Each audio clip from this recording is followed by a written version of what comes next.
വിശേഷവർഷം അല്ല 4 വർഷമാണ് നമ്മൾ ഇത് ചെയ്യുന്നതെങ്കിൽ അതിൻ്റെ ഒരു 200-ൽ 1 ഇപ്പം പോയി നമ്മുടെ കയ്യിൽ നിന്ന്. അങ്ങനെ ഈ ഒരാഴ്ച പോയി.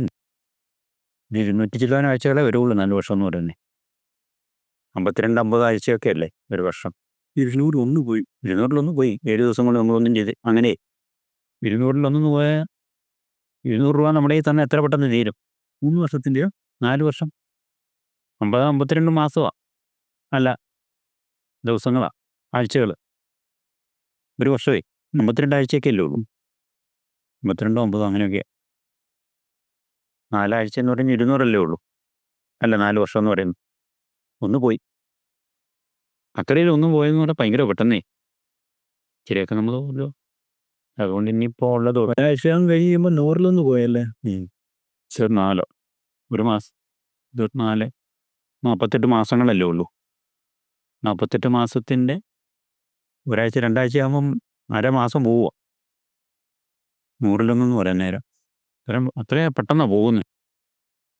ഇങ്ങനെ നമ്മളറിയുന്നില്ല. അങ്ങനെ ഈ ഒരാഴ്ച ആഗ്രഹിച്ച്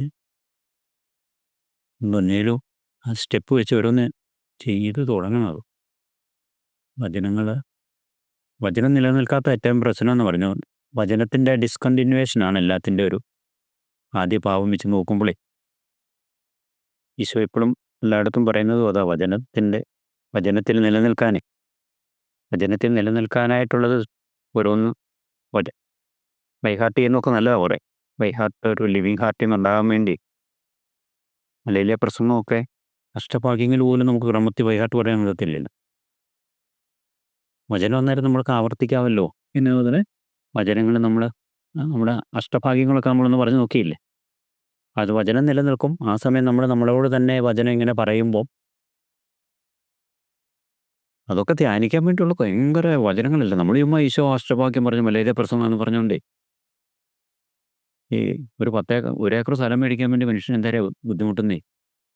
1 ഏക്കർ സ്ഥലം മേടിക്കാൻ വേണ്ടി മനുഷ്യൻ എന്തേരം ബുദ്ധിമുട്ടുന്നേ. അല്ലെങ്കിൽ ഒരു രാജ്യം ഒരു 5 വർഷത്തെ ഭരണത്തിന് വേണ്ടിയൊക്കെ എന്തേരെയാ മനുഷ്യൻ കഷ്ടപ്പെടുന്നേ. അങ്ങനെ നല്ല ഒരു ഒരു എസ്റ്റേറ്റ് മേടിക്കാനോ ഓരോരുത്തരുടെ അധ്വാനം അതല്ലേ. ഈശോ എന്നെ സിമ്പിളായിട്ട് പറഞ്ഞ് ശാന്തശീല ഭാഗ്യവാന്മാർ അവർ ഭൂമി അവകാശമാക്കുന്ന. അത് ഭയങ്കരമല്ലേ. ശാന്തശീലത ഉണ്ടായ ഭൂമി നമ്മൾ അവകാശമാക്കുക. ഇൻഹെറിറ്റ് എന്നുള്ള വാക്ക് തന്നെയാണ് എഴുതിയിരിക്കുന്നത്. ഇവർ ഒന്ന് അധ്വാനിക്കുന്ന എന്തേരാന്ന് കൂട്ടിക്ക്. ഈശോ കൊണ്ടുവന്നിരിക്കുന്നേ അത് എന്നെ വലിയ ഇൻഹെറിറ്റിങ്. ഇപ്പം ഈ തോട്ടം മേടിക്കുകയാണെങ്കിൽ എത്ര രൂപ എന്തേരം അധ്വാനം വല്ലതും നടക്കുമോ? ശാന്തശീലത ഉള്ളവർ ഭാഗ്യവാന്മാരാ. ഇഷ്ടഭാഗ്യങ്ങൾ അങ്ങനെ അതെ. ഓരോന്നും എടുത്ത എൻ്റെ കുഞ്ഞു കാര്യങ്ങൾക്ക് ദൈവം വെച്ചിരിക്കുന്ന വലിയ ഒരെണ്ണേ ഇത്രയും വലിയ ഇൻഹെറിറ്റിംഗ് ആണ്. ആത്മാവിൽ ദരിദ്രർ ഭാഗ്യവാന്മാർ സ്വർഗരാജ്യം അവർക്ക് കിട്ടുന്നത്. ഇപ്പോഴത്തെ കുഞ്ഞാ കാര്യം. ആത്മാവിലൊരു ധനികനാകാനല്ലല്ലോ പറഞ്ഞിരിക്കുന്നത്. ദരിദ്രനാകാൻ എളുപ്പം, ഉപേക്ഷിക്കാൻ എളുപ്പമാണ്, ഉണ്ടാക്കാൻ എന്ത് ബുദ്ധിമുട്ടാണ്. ഒന്ന് എടുത്ത് കളഞ്ഞാൽ പോരെ. ഒത്തിരി സാധനങ്ങളിലൊക്കെ എല്ലാ മേഖലകളിലും. പക്ഷെ അതെടുത്ത് കളയാൻ എളുപ്പമാണ്. അല്ല, ഫ്രാൻസിൻ്റെയൊക്കെ വിജയം എന്ന് പറയും. എത്ര പേര് എന്തേലും അധ്വാനിച്ചാലും എത്ര വർഷം എടുക്കും ഒരു ഇച്ചിരി പൈസ ഉണ്ടാക്കാൻ. ഒരു ധനികനാണേ. ഫ്രാൻസിസ് ദരിദ്രനാകാൻ വേണ്ടി എല്ലാം പരിശോധിച്ചു. ഒറ്റ ദിവസം കൊണ്ടാകും. ഇല്ല അങ്ങനെ ബാക്കി ധനികരായവരുടെ എല്ലാം പേരുകൾ ആ കാലത്ത് പോലും ഓർക്കപ്പെട്ടില്ല. പക്ഷേ ഫ്രാൻസിസ് എല്ലാ കാലങ്ങളെയും ഇൻസ്പയർ ചെയ്തുകൊണ്ടേ എല്ലാ കാലങ്ങളെയും എല്ലാ സ്ഥലങ്ങളെയും ഒരു തരത്തിലുള്ള ഇൻഹെറിറ്റിംഗ് ആണ് അത്. അങ്ങനെ എല്ലാ കാലങ്ങളെയും എല്ലാ സ്ഥലങ്ങളെയും എങ്ങനെ എത്തിയെന്ന് ഈശോ അല്ല, ഫ്രാൻസിസേ ഉപേക്ഷിച്ച് കഴിഞ്ഞപ്പോഴല്ലേ. അങ്ങനെ ഓരോരുത്തർക്കും ഓരോരുത്തരുടെ. നമുക്കൊരു ശകലം എറണാകുളത്തൊക്കെ ഒരു പള്ളിയൊക്കെ വല്ല ഒരു സ്ഥലം വേണമെങ്കിൽ എന്തൊരു ബുദ്ധിമുട്ടാണ്. പള്ളിയൊക്കെ വെച്ചിട്ടേ സെൻറ്റ് തെരേസ എന്നല്ലേ പറഞ്ഞിരിക്കുന്നത്. അവരുടെയാണല്ലോ അവരുടെ എന്നല്ലേ എഴുതി വെച്ചിരിക്കുന്നത്. Saint Francis church, Saint Francis college, Saint Albert's college അവരുടെ അല്ലേ ഇതില്ല. ഇവിടെ ശകലം അവരെ ഇൻഫെക്റ്റ് ചെയ്തു.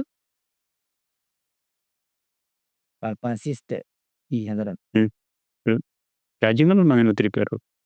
അങ്ങനെ പോലുമേ അത് ആസച്ചായിരിക്കുകയല്ല, പക്ഷെ അങ്ങനെ പോലും ആണല്ലോ. ഹൃദയശുദ്ധിയുള്ളവർ ഭാഗ്യവാന്മാർ, ഒരു ദൈവത്തേക്കാൾ. നീതിക്ക് വേണ്ടി പീഡ സഹിക്കുന്നവർ ഭാഗ്യവാൻ, ദൈവരാജ്യം അവരുടേതാണ്. ഈ ബൈബിളിൽ സീരിയസ് ആയിട്ട് എടുക്കണം. ഈ റൈച്ചസ്നെസ് എന്ന് പറയുന്നത് നമ്മളെ ഏറ്റവും പ്രധാനപ്പെട്ട പുതിയ നിയമത്തിലെ ഭാഷ എന്ന് പറയുന്നത് അതാ. മലയാളം ഇല്ല അതിന്. നീതി എന്ന് എഴുതിയിരിക്കുന്നത് നീതിയല്ല അത്. നീതി ജസ്റ്റിഫിക്കേഷനും റൈച്ചസ്നെസ്സും രണ്ടായിട്ട് പറയുന്നുണ്ട്. പൗലോസ്ലീഹ മുഴുവൻ പറയുന്നത്, പൗലോസ്ലീഹ അല്ല, പുതിയ നിയമത്തിൽ അങ്ങ് ഈ പുസ്തകം തൊട്ട് തുടങ്ങുമോ, ജനസിസിന്റെ ആദ്യ പുസ്തകം തൊട്ട്. പിന്നെ നോഹയൊക്കെ റൈച്ചസ് ആണെന്ന് പറഞ്ഞോണ്ടാ ഇനി ഞാൻ വായിച്ചത്. നീതിയാ.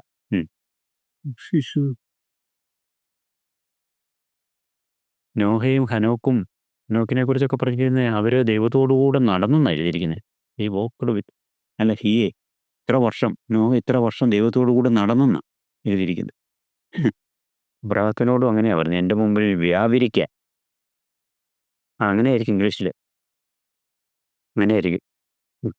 അതിന് സീൻ പറഞ്ഞതാ, എന്താ സമയത്ത് കൊന്ന ഏറ്റവും പരിപൂർണ്ണ പ്രാപിക്കാൻ വേണ്ടിയിട്ടതല്ല എല്ലാം കേട്ട് കഴിഞ്ഞു. നേരെ എല്ലാം പറഞ്ഞു. അത്യാവശ്യം ഇനി ആ ഒരു സ്റ്റേജിലേക്ക് വന്നു കഴിഞ്ഞാൽ, ഇപ്പം നമ്മൾ പറഞ്ഞു വെച്ചുള്ളത് വന്നു കഴിഞ്ഞാൽ പിന്നെ അടുത്തത് ദൈവം തന്നെ തന്നോളൂ. അറിയാം, നമ്മൾ പറഞ്ഞു, നമ്മളെന്ന് പറഞ്ഞാൽ ഈശോ നമ്മളിലൂടെ പറയിപ്പിച്ച് നമുക്ക് കിട്ടിയത്. അത് നമ്മൾ പൗലോസിലെ പറയുന്ന കോരിന്ത്യസിലെ ഗ്രീക്കുകാരുടെ സ്വഭാവമാണ്. ഈ വിഡ്ഢി എന്നെ ഇനി പുതിയതെന്നേലും പറയുമെന്നറിയാൻ വേണ്ടി അങ്ങനെ അവരാ അതിനെക്കുറിച്ച് പറഞ്ഞിരിക്കുന്നേ. അത് നമ്മൾ കളയണം. ഇപ്പം നമ്മളുടെ ഇടയ്ക്ക് നമ്മൾ ഷെയർ ചെയ്യുമ്പോൾ ഇങ്ങനെ ഓരോന്ന് പഴയതൊക്കെ ഒന്ന് ഓർത്ത്, അങ്ങനെ അതല്ല ഞാൻ ഉദ്ദേശിക്കുന്നത്. പക്ഷെ പുതിയത് കേൾക്കണം. പക്ഷെ പഴയതാണ് ഏറ്റവും പ്രധാനപ്പെട്ടത്. അതെ അങ്ങനെ ഏറ്റവും ലിപ്പസ്റ്റ് ആയിട്ടുള്ള. അതെ പുതിയതേ നമ്മൾ കേൾക്കാൻ നമ്മുടെ ഉള്ളിൽ ഒരു ഇത് കാണുവേ, ഗ്രീക്കുകാരുടെ ആ സ്വഭാവം പോലെ. ഇവിടെ തന്നെ പുതിയതായിട്ട് പറയാൻ അല്ല, അങ്ങനെ ഒരു സ്വഭാവം എപ്പോഴും കാണുമെന്ന് പറയരുത്. നമ്മൾ പറഞ്ഞെല്ലാം ജീവിക്കാൻ എന്തേരം കിടക്കുക. ചെറിയ കാര്യങ്ങളിൽ വിശ്വസ്തനായിരുന്നത് കൊണ്ട് ഇതിനെ നമ്മുടെ ഗോസ്പല് വെച്ചിരിക്കുകയായിരുന്നല്ലോ, മത്തായി സുവിശേഷമാണെന്ന് തോന്നുന്നു. അതിനകത്ത് ഞാൻ ഇടയ്ക്ക് ഇങ്ങനെ കിടന്നപ്പം നമ്മൾ പറഞ്ഞിട്ടുള്ളതെന്ന് തോന്നുന്നു, ഈ താലന്നൊക്കെ വർദ്ധിപ്പിച്ച് വന്നവരോടെ നീ ചെറിയ കാര്യങ്ങളിൽ വിശ്വസ്തനായിരുന്നത് കൊണ്ട് നീ യജമാനൻ്റെ സന്തോഷത്തിലേക്ക് പ്രവേശിക്കാനാണ് പറയുന്നത്. യജമാനൻ്റെ ആസ്തിയിലേക്കൊന്നുമല്ല, യജമാനൻ്റെ സന്തോഷത്തിലേക്ക് പ്രവേശിക്കാൻ അവരോട് പോലും ആ ഉപമയെ പോലും പറയുന്നു. അങ്ങനെ പറയുന്ന ഓർക്കുന്നില്ലേ? അപ്പോൾ അങ്ങനെയല്ല, അവരുടെ ആ യജമാനനുള്ള ഇതിലേക്ക് എന്നതിന് അങ്ങനെയല്ല ഉദ്ദേശിച്ചത്, സന്തോഷത്തിലേക്ക് പ്രവേശിക്കാനാ. യജമാനൻ്റെ മഹാസന്തോഷത്തിലേക്കാന്ന് ഓർക്കണം. ഒരു കുഞ്ഞു കാര്യം ഇവിടെ ചെയ്തപ്പത്തിൻ്റെ ദൈവമായിട്ട് തുലനം ചെയ്യുമ്പോൾ ഒരു താലന്ത് വർദ്ധിപ്പിക്കുക, അല്ല 5 താലന്ത് ഇരട്ടിയാക്കുക എന്ന് പറഞ്ഞാൽ ഒന്നും അല്ലല്ലോ. അങ്ങനെ താലന്ത് വലിയ തുകയായിങ്ങ, എന്നാലും ഈ ദൈവത്തിൻ്റെ സന്തോഷത്തിൽ പ്രവേശിക്കാൻ അതിനൊരു ആ മനുഷ്യനിൽ നിന്ന് ആവശ്യപ്പെട്ട ഒരു കുഞ്ഞു അവസ്ഥയെ അത്രയും വലുതിലേക്കാണ് നമ്മളെ പിന്നെ പ്രവേശിപ്പിക്കുന്നത്. പാവസുഖം ക്രിസ്തുവാണ്. ജനസിസിൻ്റെ ഒന്ന് എഴുതിയെടുത്തോ, എഴുതിയെടുത്ത് നോക്കണേ. കറക്റ്റല്ല, നമ്മൾ ഒപ്പിച്ചൊന്നും പറയാതെ ഈ കാര്യങ്ങൾ ഓരോന്നും അങ്ങനെ സമയം കിട്ടുമ്പോൾ ഓരോ കാര്യങ്ങൾ അങ്ങനെയാ സീരിയസ് ആണല്ലേ. ഇപ്പം നമ്മളിപ്പോൾ ഇവിടെ ഇരുന്ന് പറയുന്നല്ലേ, ഇതിനകത്തെല്ലാം ഇത് ചെയ്യുമല്ലേ. ഒന്ന് സമൂഹമായിട്ട് കിടക്കാതിരിക്കുവാണല്ലേ മനുഷ്യൻ്റെ കണ്ടെത്തല്ല. അത് പാവങ്ങൾ സുഖം ഇതാണല്ലോ, നൈമിഷികമാണ്. പക്ഷെ അതിൻ്റെ ശിക്ഷ എറ്റേണല്ല.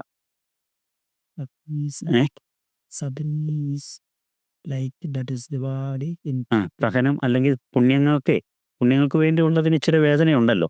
അത് ചെറുതാ, ലൈറ്റാ. പക്ഷെ അതിൻ്റെ മഹത്വം എന്ന് പറയുന്നത് എറ്റേണല്ല. ഇച്ചിരി കൂടെ നല്ലപോലെയാണ്. ഫ്രാൻസിസിന് വലിയ കണ്ടെത്തല്ല. അതാ ഫ്രാൻസിസിൻ്റെ യജമാനെ സേവിക്കുന്നതാണോ പൃഥ്വിനെ സേവിക്കുന്നതാണോ നല്ലതെന്നുള്ളതിൻ്റെ ഉത്തരവാദേ. അടുത്തറിയാവോ? സഫറിങ് ആണോ? സഫറിങ് അല്ലെന്ന് തോന്നുന്നു. നോക്കേ, സത്യം പറഞ്ഞില്ലേ ലോക്കത്തില്ലേ.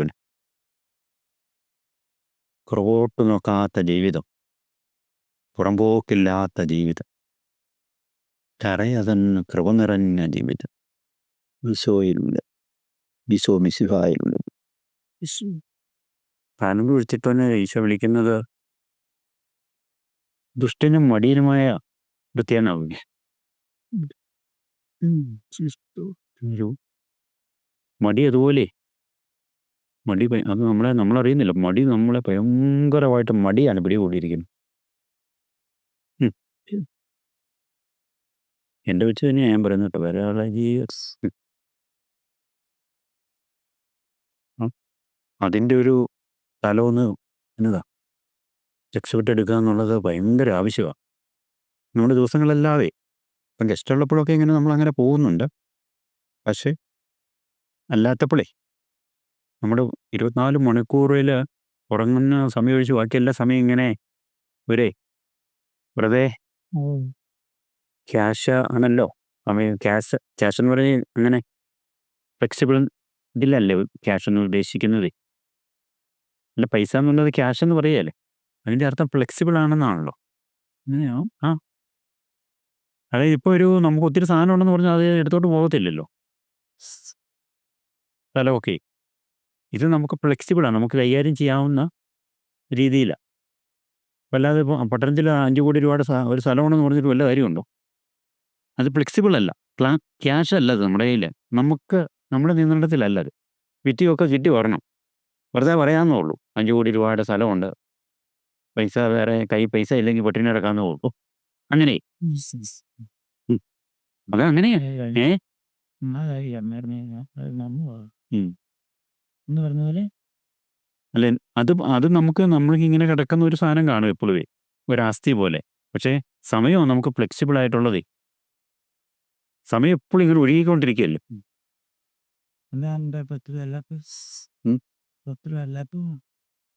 ഫ്ലെക്സിബിൾ എന്താണെന്ന് നോക്കി. ഇല്ലല്ലേ? സമയം ഫ്ലെക്സിബിൾ ആണെന്നാ പറയുന്നത്. ബാക്കി അറിയാൻ കിട്ടുക. ഫ്ലെക്സിബിൾ ആയതിനെയല്ലേ നമുക്ക് ഉപയോഗിക്കാൻ പറ്റത്തുള്ളൂ. അങ്ങനെ. ഓ ശരി. ഇപ്പം നമ്മൾ പറയല്ലോ, നമുക്കിപ്പം ഒരു ഫിലിം സ്റ്റാറിനെ പോലെ സ്മാർട്ട് ആകാൻ നമ്മുടെ സ്ട്രക്ചർ ഫ്ലെക്സിബിൾ അല്ല. ഈ ശരീരമേ എന്തേരം എക്സസൈസ് ജിമ്മ് ചെയ്തെന്ന് പറഞ്ഞാലും ഇപ്പം നമ്മൾ ഇഷ്ടപ്പെടുന്ന ഒരു ഫിലിം സ്റ്റാറിൻ്റെ ഗ്ലാമറൊന്നും നമ്മൾ ആയി വരികയില്ല. ഒക്കം അങ്ങനെ. പക്ഷെ നമുക്കുള്ളത് നമ്മുടെ ഈശോയെ പോലെ നമുക്കാകാനുള്ളത് ഫ്ലെക്സിബിളാണ്. നമുക്ക് അത് ക്യാഷ് പോലെ കിടക്കുക, നമ്മുടെ മനസ്സാക്ഷിയെ നിയന്ത്രിക്കാനും അങ്ങനെയുള്ള കാര്യങ്ങളെ. അങ്ങനെ ഒത്തിരി കാര്യങ്ങളുണ്ട്. അപ്പോൾ ഇപ്പുറത്തെ നമുക്ക് ഫ്ലെക്സിബിൾ അല്ലാത്ത കാര്യത്തെ നമുക്ക് ചേഞ്ച് ചെയ്യാൻ വേണ്ടി നമ്മൾ ശ്രമിക്കുന്നതെല്ലാം വെറും അങ്ങനെ. അതറിയേണ്ട കാര്യമില്ല. എന്താണ് നമുക്ക് ക്യാഷായിട്ട് നമ്മുടെ കയ്യിൽ അങ്ങനെ. ക്യാഷ് എന്ന് പറയുന്നൊരു വാക്കിൻ്റെ അർത്ഥം കിട്ടി അങ്ങനെ. അപ്പോൾ അതിനെല്ലാം നമുക്ക് ചെയ്യത്തുള്ളൂ. നമ്മൾ ഭയങ്കര മനസ്സുകൊണ്ട് ആരാധിക്കുന്ന വാക്ക് മലയാളത്തിൽ ഉപയോഗിക്കുന്നുണ്ട്. പക്ഷേ ഭയങ്കരമായിട്ട് ആശ്ചര്യപ്പെടുന്ന ഒരു ഫിലിം സ്റ്റാറിനെ പോലെ നമുക്ക് ആകാൻ പറ്റത്തില്ലല്ലോ. പക്ഷേ നമ്മൾ ആരാധിക്കുന്ന ഈശോയെ പോലെ നമുക്കാകാം. അത്രയും ഫ്ലെക്സിബിളാണ് നമ്മൾ. ദൈവത്തെ പോലെ നമുക്കാകാം. ഇവിടുത്തെ ദൈവത്തിൻ്റെ ഒരു സൃഷ്ടി, ഒരു മനോഹരമായ സൃഷ്ടി അപ്പോൾ നമുക്കാകാം. നമ്മൾ ശ്രമിച്ചാൽ പറ്റുന്നില്ല. പക്ഷെ ദൈവത്തെ പോലെ ആകാം. ഇത്രയും വലിയ സാധ്യതയെ. അപ്പം നമ്മളിപ്പുറത്തെ സാധ്യതയാണ് നമ്മൾ പലപ്പോഴും നടക്കുകയില്ലാത്ത സാധ്യതയാണ് നമ്മൾ പലപ്പോഴും ശ്രമിച്ചുകൊണ്ടിരിക്കുന്നത്. ഈ സമയമാണ് നമ്മുടെ ഉള്ളിൽ നമുക്ക് ഇങ്ങനെ പോയാൽ നമ്മൾ ഓരോ സെക്കൻഡ് നമ്മളിൽ നിന്ന് കടന്നു പോയിക്കൊണ്ടിരിക്കുക. ഇതിപ്പം നമുക്ക് ഇച്ചിരിയേ പോയുള്ളൂന്നാണ് നമ്മൾ ചിന്തിക്കുന്നത്. പക്ഷേ ആ ഇച്ചിരി പോക്കിൽ ഒത്തിരിയാണ് പോകുന്നത്. കിടക്കുകയാണ് വർഷങ്ങൾ. അങ്ങനെ ഒരു ചിന്തയാണ് കിടക്കുക. അതെ. നീ ഉണ്ടല്ലോ വർഷങ്ങളും മാസങ്ങളും അങ്ങനെ ചിന്തയാ. അത് ഒരിക്കലും നമുക്കുള്ളതല്ലത്. നമുക്കിപ്പോഴും ഉള്ളൂ. പ്രസൻറ്റ് മൂവ്മെൻ്റ് അല്ലാതെ നമുക്കൊരു മൂവ്മെൻറ്റ് നമുക്കില്ല. പ്രസൻറ്റ് മൂവ്മെൻറ്റിൽ നമ്മൾ വിശ്വസ്തരല്ല, അടുത്ത മൂവ്മെൻറ്റിൽ വിശ്വസ്തരായിരിക്കും നമുക്ക് ഒരിക്കലും പറയാൻ പറ്റത്തില്ല. അതാ കന്യകമാരുടെയൊക്കെ ഉപമയുടെ അർത്ഥമേ. ഇപ്പോൾ ഇന്നലെ പറഞ്ഞ നമ്മൾ 10 കന്യകമാരുടെ ഉപമയെ ഇപ്പോഴത്തെ സെക്കൻഡിനെ, അതാണ് ജ്ഞാനത്തിൻ്റെ ഇപ്പോഴത്തെ സെക്കൻഡിനെ ഫലപ്രദമാക്കാനുള്ള ജ്ഞാനം നമുക്കില്ലെങ്കിൽ നമ്മൾ മണവാളം വരുമ്പോൾ നമുക്ക് വെൽക്കം ചെയ്യാൻ പറ്റത്തില്ല. നമുക്കിപ്പോഴല്ലേ ഉള്ളൂ. അടുത്ത സെക്കൻഡിൽ നമ്മൾ കാര്യങ്ങൾ ഓക്കെ ആക്കുമെന്ന് പറയുന്നത് അടുത്ത സെക്കൻഡിൽ ഇങ്ങനെ തന്നെ നമ്മൾ പോകുന്നത്. കാരണം ഇവിടെ ഇതില്ലാത്തവന് നമുക്ക് പോകത്തില്ലല്ലോ. അങ്ങനെ ഒരു എറ്റേണൽ നിത്യതയായിട്ട്, കൺക്ലൂഷൻ ഇല്ലാത്ത നിത്യതയായിട്ടേ അങ്ങനെ പോകുന്നു. നല്ലപോലെ ഓർത്ത് നോക്കിയാൽ നല്ലപോലെ ധ്യാനിച്ചാൽ അതാണ് നമ്മുടെ അവസ്ഥ. അതിന് കുറേ മടുപ്പും മടിയും എല്ലാം കൂടെ വന്ന് നമ്മളെ പ്രാർത്ഥിക്കാനോ ഒന്ന് വചനം എടുക്കാനോ വചനത്തിന് സീരിയസ് ആയിട്ട് എന്നൊക്കെ വചനം പറയുന്നത് എന്ന് നോക്കാനൊന്നും നമുക്കൊരു ഇതില്ലല്ലോ. ഞാൻ എടുക്കാൻ പറ്റാത്തതിൻ്റെ കാര്യം എന്നാ നേരം അത് ഭയങ്കര നമ്മളെ പ്രാർത്ഥിപ്പിക്കാൻ അത് അഭിഷേകം ഇങ്ങനെ അത് ചെയ്താലേ കയറത്തുള്ളൂ ജോലിക്കുട്ടി. പ്രാർത്ഥിച്ച് പ്രാർത്ഥിച്ച പ്രാർത്ഥന ഓരോന്നും അങ്ങനെയാണ്. ചെയ്ത് കയറത്തുള്ളൂ. എല്ലാവരുടെയും അവസ്ഥയാണ് അത്. ചെയ്താലെന്നെ ചെയ്യും. ചെയ്തേ ഈ മടിപ്പിൽ നിന്നും മടിയിൽ നിന്നും നമുക്ക് മാറത്തുള്ളൂ. പ്രവൃത്തിയാണ് ഇതിനകത്തെല്ലാം ദൈവം വെച്ചിരിക്കുന്ന റിസൾട്ട്. അല്ലാതെ ജ്ഞാനം ഉണ്ടായിട്ടൊന്നും ഒരു കാര്യമില്ല. നമുക്ക് ക്ഷീണം കൂടത്തുള്ളൂ. നമുക്ക് വന്നാലും വിചാരത്താലും പ്രവൃത്തിയാലും ഉപേക്ഷയാലും വാക്കാലും പ്രവൃത്തിയാലും ഉപേക്ഷയാലും ഉള്ള പാപങ്ങൾ കൂടുമല്ലേ. നമുക്ക് അതിൻ്റെ ആ ഇതങ്ങ് നഷ്ടപ്പെടുമല്ലേ.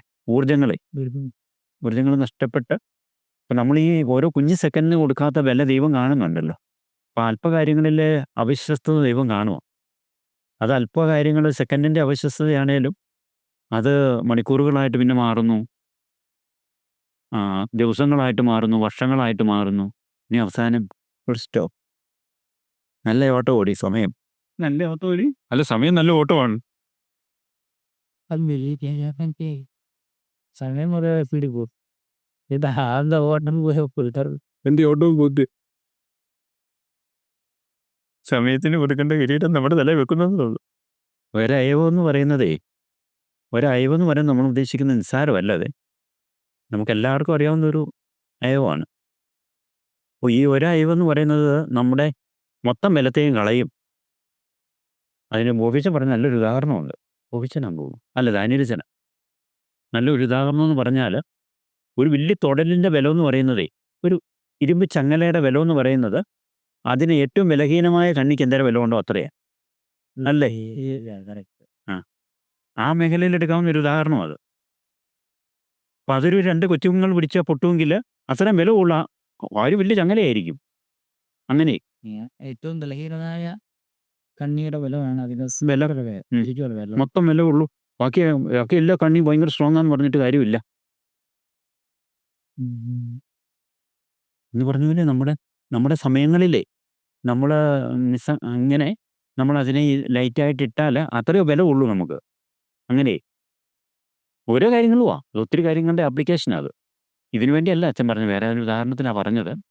ബൈബിൾ ഉപയോഗിക്കുന്ന ഒരു നല്ല ഇതിൻ്റെ ഇൻ്റഗ്രൽ എന്നുള്ള ഇതാണല്ലോ ഇപ്പോഴേ.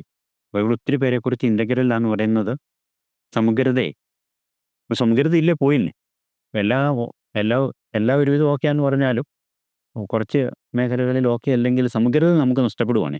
ഈ തൊടലിൻ്റെ കാര്യം പറഞ്ഞ പോലെ തന്നെ ബലം പോയില്ലേ, ബലം പോയി കിടക്കുക നമ്മൾ. ബാക്കി അതൊക്കെ സ്ട്രോങ് ആണെങ്കിലും ഒരു കണ്ണി വീക്കാണെങ്കിൽ വീക്കായി നമ്മൾ വീക്കാണ് യഥാർത്ഥത്തിൽ നമ്മൾ വീക്കാ. വണ്ടി മുഴുവൻ കണ്ടീഷൻ ആണെങ്കിലും അതിലേക്ക് പ്രധാനപ്പെട്ട ഓരോ കാര്യങ്ങളും ഇല്ലെങ്കിൽ പോയില്ലേ. പോയിട്ട് അതൊരു ഏതൊരു മിഷൻ്റെ ആണേലും നോക്കി ചിലപ്പോൾ അപ്രധാനമായ ഒരു ഭാഗമായിരിക്കും. ഇല്ലെങ്കിൽ തീർന്നു. ഇല്ലെങ്കിൽ അത് നമുക്ക് അന്നേരമേ നമ്മൾ നോക്കുമ്പോൾ ആ വലിയ എന്നതാ ഇലക്ട്രോണിക് ഉപകരണത്തെ നോക്കുമ്പോൾ അത് പ്രധാനമല്ലെന്ന് പറഞ്ഞാലും നമുക്ക് ചാർജ് ചെയ്യാനുള്ളൊരു പിന്നില്ല, തീർന്നില്ലേ അല്ലേ. ആ പിന്ന് വർക്കല്ല, പിന്നുണ്ട്, പക്ഷേ അത് ഇതിനകത്ത് കയറിയല്ലാത്ത പിന്നാണെങ്കിൽ തീർന്നില്ല. നമ്മളെവിടെയെങ്കിലും പോയി വർക്ക് ചെയ്യാൻ നോക്കിയിട്ട് വല്ല കാര്യമുണ്ടോ? അങ്ങനെ ഓരോ കുഞ്ഞു കാര്യങ്ങളെ കുഞ്ഞാന്ന് തോന്നും, പക്ഷേ അതില്ലെങ്കിൽ പ്രവർത്തിക്കത്തില്ല. അങ്ങനത്തെ ഒരു അവസ്ഥ കിടപ്പുണ്ട്. എല്ലാം ഉണ്ടെങ്കിലും പിന്നെ സ്റ്റോറേജും കപ്പാസിറ്റിയും ഹാർഡ് കോർ ഷൂസർ ആണെങ്കിലും കാര്യമില്ല. പിന്ന് കയറുന്നുണ്ടെങ്കിൽ അത് വർക്ക് ചെയ്ത് അവസാനത്തെ ദിവസം വെള്ളമില്ലാത്തിൻ്റെ ഒരു നോക്കിയപ്പം ചാർജ് ചെയ്യുന്ന സാധനം മാത്രം വർക്ക് ചെയ്യുന്നു. ഒരു കാര്യമില്ലെന്ന് കാര്യമല്ലേ അല്ലേ. പൊതുവെ ഈ ആൾക്കാരെല്ലാം ഈശോയെ തേടുന്നതേ പല രീതികളിലാണല്ലോ. ആണെങ്കിലും കത്തോലിക്ക സഭയിലാണെങ്കിലും ഒരുപാട് കോൺഗ്രിഗേഷൻസ്, അവർക്കെല്ലാം പല പല നിയമാവലികൾ, പല ക്യാരിസസ്, ഇതിൻ്റെ അങ്ങനെയെല്ലാം ഉണ്ടെങ്കിലും എല്ലാവരും പ്രവർത്തിക്കുന്നത് പല പല രീതികളിലാണല്ലോ. നമ്മുടെ ഒരു രീതിയും എങ്ങനെയായിരിക്കണം അതിൻ്റെ എല്ലാവർക്കും ഒരു കീ ആയിട്ടുള്ള സാധനം വേണമല്ലോ. എന്തെല്ലാം വേണമെന്ന് പറഞ്ഞാൽ പോലും ഒരു കോമണാ പൊതുവായിട്ടൊരു സാധനം വേണമല്ലോ.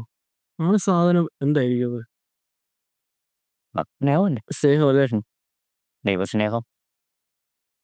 നമ്മൾ എങ്ങനെയെല്ലാം പ്രവർത്തിച്ചാലും ആ ഒരു ഇതില്ലെങ്കിൽ വരത്തില്ലല്ലോ. വരത്തില്ലല്ലോ അല്ലേ? പുറത്ത് ബാക്കി എന്നൊക്കെ പറയുമ്പോൾ ബാക്കി ഏറ്റവും അടിസ്ഥാനം അതാ. നമ്മളിപ്പോൾ ഏറ്റവും നമ്മൾ ബാക്കി എല്ലാ ധ്യാനവും വിട്ടിട്ട് നമ്മൾ സെർച്ച് ചെയ്യേണ്ടത് അത് തന്നെയാണ്. ഏറ്റവും കീ ആയിട്ടുള്ളതേ, ഏറ്റവും കീ ആയിട്ടുള്ള ആ കീസ്റ്റോൺ ഇല്ലെങ്കിൽ ബാക്കി എല്ലാ കല്ലും ദുർബലമാവും. ദുർബലമാവും അല്ലേ? അപ്പം അതിനെ നമ്മൾ പറയുന്ന റാണീച്ചയെ പിടിച്ച് വെക്കുന്നതും ഈ കീസ്റ്റോൺ കണ്ടെത്തുന്നതും ഒക്കെയാണ് നമുക്കിപ്പോൾ എപ്പോഴും ചെയ്യേണ്ടത്. അത് നമുക്കൊരു നോളജ് അല്ല വേണ്ടത്. ഇപ്പം ഞാൻ നിങ്ങളെ സ്നേഹിച്ചതുപോലെ പരസ്പരം സ്നേഹിക്കുക എന്നുള്ള ആ കൽപ്പനയാണ് ഇതിൻ്റെ എല്ലാം. ആ നോളജ് കൊണ്ട് കാര്യമൊന്നുമില്ല. കാര്യമില്ലെന്ന് പറഞ്ഞാൽ ആസറ്റ്. പക്ഷേ ആ നോളജ് അനുസരിച്ച് നമ്മൾ പ്രവർത്തിക്കാൻ തുടങ്ങിയാൽ അതെല്ലാം പിന്നെ മുഴുവനും അതേ ചുറ്റിപ്പറ്റി കിടക്കണം മുഴുവൻ. അതില്ലെങ്കിൽ ഇത് ഒന്നും കാര്യമില്ല. നമ്മൾ ഏത് മേഖല പ്രവർത്തിച്ചാലും കുഴപ്പമില്ല. അങ്ങനെയല്ല, നമ്മൾ ഏത് മേഖലയാണെങ്കിലും കുഴപ്പമില്ല. ഇത് വേണം. ഇതുകൊണ്ട് ഒരു പ്രശ്നമില്ല. ഇല്ലാതെ നമുക്കൊന്നും ഇല്ലല്ലോ, അസ്തിത്വം എക്സിസ്റ്റ് ചെയ്യത്തില്ല നിത്യതയ്ക്ക്. സ്വർഗത്തിന് ഉള്ള ക്വാളിറ്റി അതാണ്. അതിൻ്റെ അത് പണിയുന്നതെല്ലാം വ്യർത്ഥമാണല്ലോ അല്ലേ? വെറുതെ പുറത്തും എല്ലാം കാറ്റടിക്കും, വെള്ളം വരും.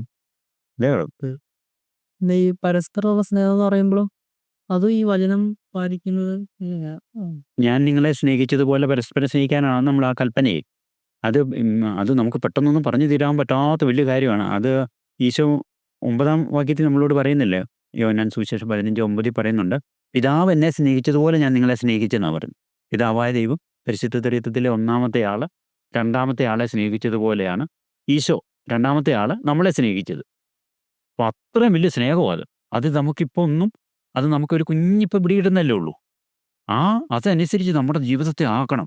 എങ്ങനെയായിരിക്കും പിതാവായ ദൈവം ഈശോയെ സ്നേഹിക്കുന്നത്? സ്നേഹത്തിൻ്റെ ക്ലൈമാക്സ് എല്ലാമാണ്. സ്നേഹത്തിൻ്റെ പൂർണ്ണത എന്ന് പറഞ്ഞാൽ അതിൽ കൂടിയൊരു സ്നേഹം വരാൻ പറ്റത്തില്ല. പിന്നെ സ്നേഹത്തിന് മുഴുവൻ പൂർണ്ണതയുണ്ട്. അത് പരിശുദ്ധാത്മാവിനെ കൊണ്ടായി പിതാവായ ദൈവം പുത്രനായ ദൈവത്തെ സ്നേഹിക്കുന്നത്. അത്രയും വലിയ സ്നേഹം കൊണ്ട് വേണം ഞാൻ പിന്നെ സ്നേഹിക്കണം. അല്ല കുഞ്ഞൊരു കാണുമ്പോൾ ചിരിച്ചു കാണിക്കുക, അല്ല ഇച്ചിരി അതല്ല, അത്രയും വലിയ സ്നേഹമാണ്. അതെങ്ങനെ സ്നേഹിക്കാൻ പറ്റും പണി? അത് പരിശുദ്ധാത്മാവിൽ ഇങ്ങനെ വചനം പാലിച്ചു കഴിയുമ്പോൾ നമ്മൾ പരിശുദ്ധാത്മാവിൽ ഈശോതാം ഇതെല്ലാം എപ്പോഴും പറയുന്നത്. യോഹന്നാൻ സുവിശേഷം നമ്മൾ എപ്പോഴും പറയല്ലോ 14 നിങ്ങൾ എൻ്റെ കൽപ്പനകൾ പാലിക്കുമ്പോഴേ അതിൻ്റെ